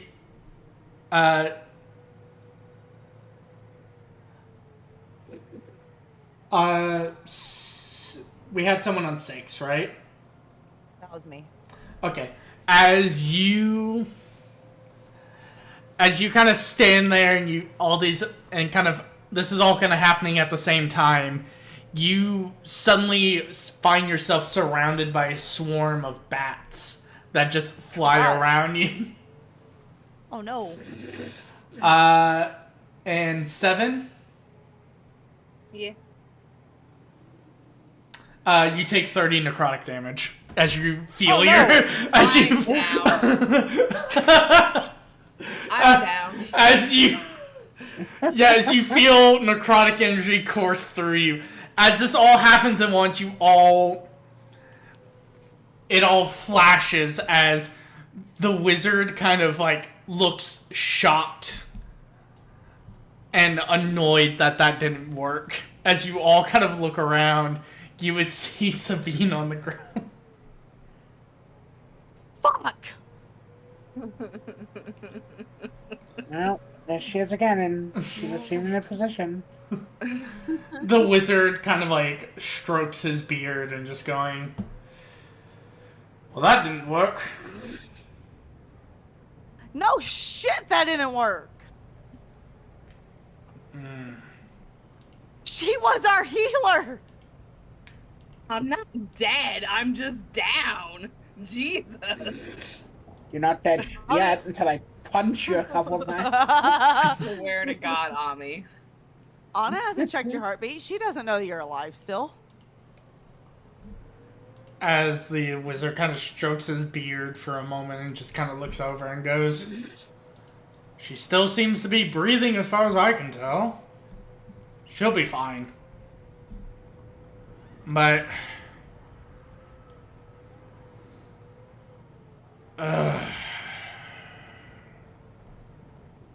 he thinks about it for a moment.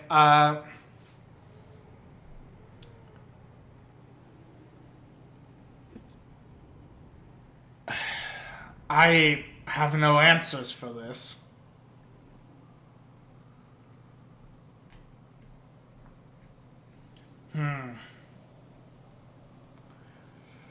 Perhaps maybe ask around. Do any of you know anyone of knowledge that might do this? If not, I would suggest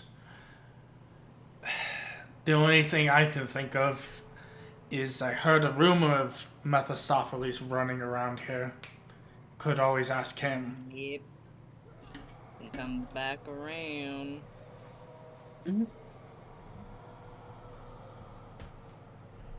So I'm gonna pick Savina up, put her back in the war machine, and gesture for the rest of the party to come over.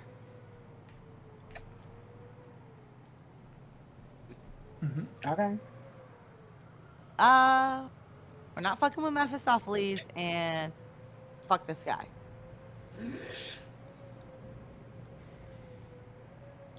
Okay. I say we go ahead and drive on and look for the potent creature ourselves.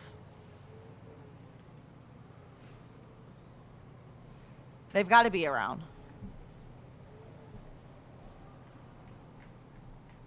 I mean, I don't think we can go through another round of helping him. I mean, yeah. Especially not Savine. Yeah.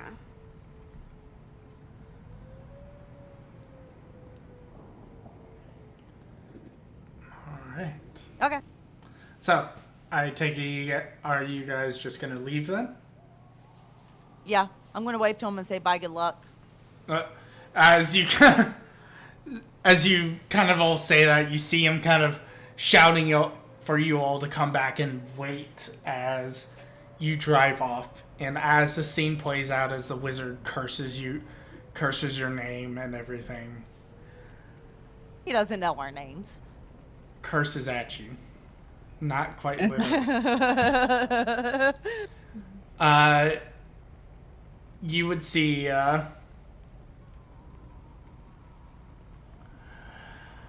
You would see him kind of cursing at you all, and as you drive away, the sight of the obelisk disappearing as Savine kind of, I assume someone stabilizes Savine.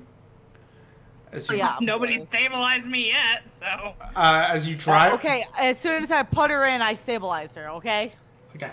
As you drive off, now trying to find potentially another source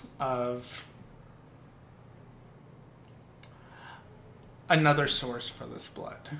And I think that is a good point to call it. Yeah. Okay.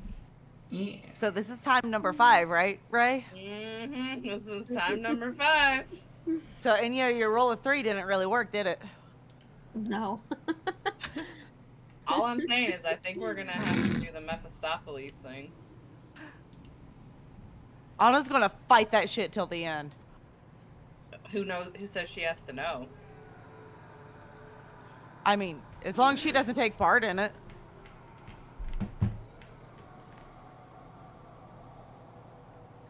Well, I mean, again, there's also the hag.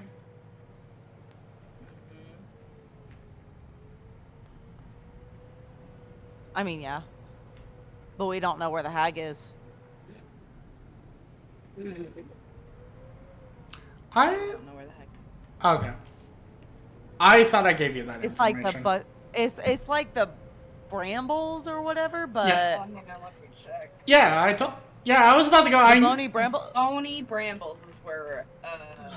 Yeah, but we don't know where the fuck that is. I mean, you're driving through Avernus, so you could. Yeah, we're gonna pull over and ask for directions. Excuse me. I was can you about to tell us say, where the Bony because- Brambles are. Yeah, because people are so friendly and will help us out. I'm just saying. Locks actually come back on now. Locks still gone. Not We can always drive back to the obelisk and ask the wizard. Yeah, like the wizard's gonna help us after we drive off. But anyway, I think that's a good point to call it. I hope okay. everyone had a good time. Progressed a little bit, got to interact with a nice, friendly place. Who knows? Ray had a good time. Oh yeah, so much fun. Felt ecstatic, but I love being picked on. I didn't do You shit. chose your own obelisk. Yeah, you chose it. Yeah, at that point I What's couldn't. funny is what was funny is I was gonna pick number 7 and I changed my mind at the last second. It was number 6, but yeah. So No, I was gonna initially pick 7, then I changed my mind. anyway, thank you all for playing, and I'll have this up on YouTube eventually. Yeah.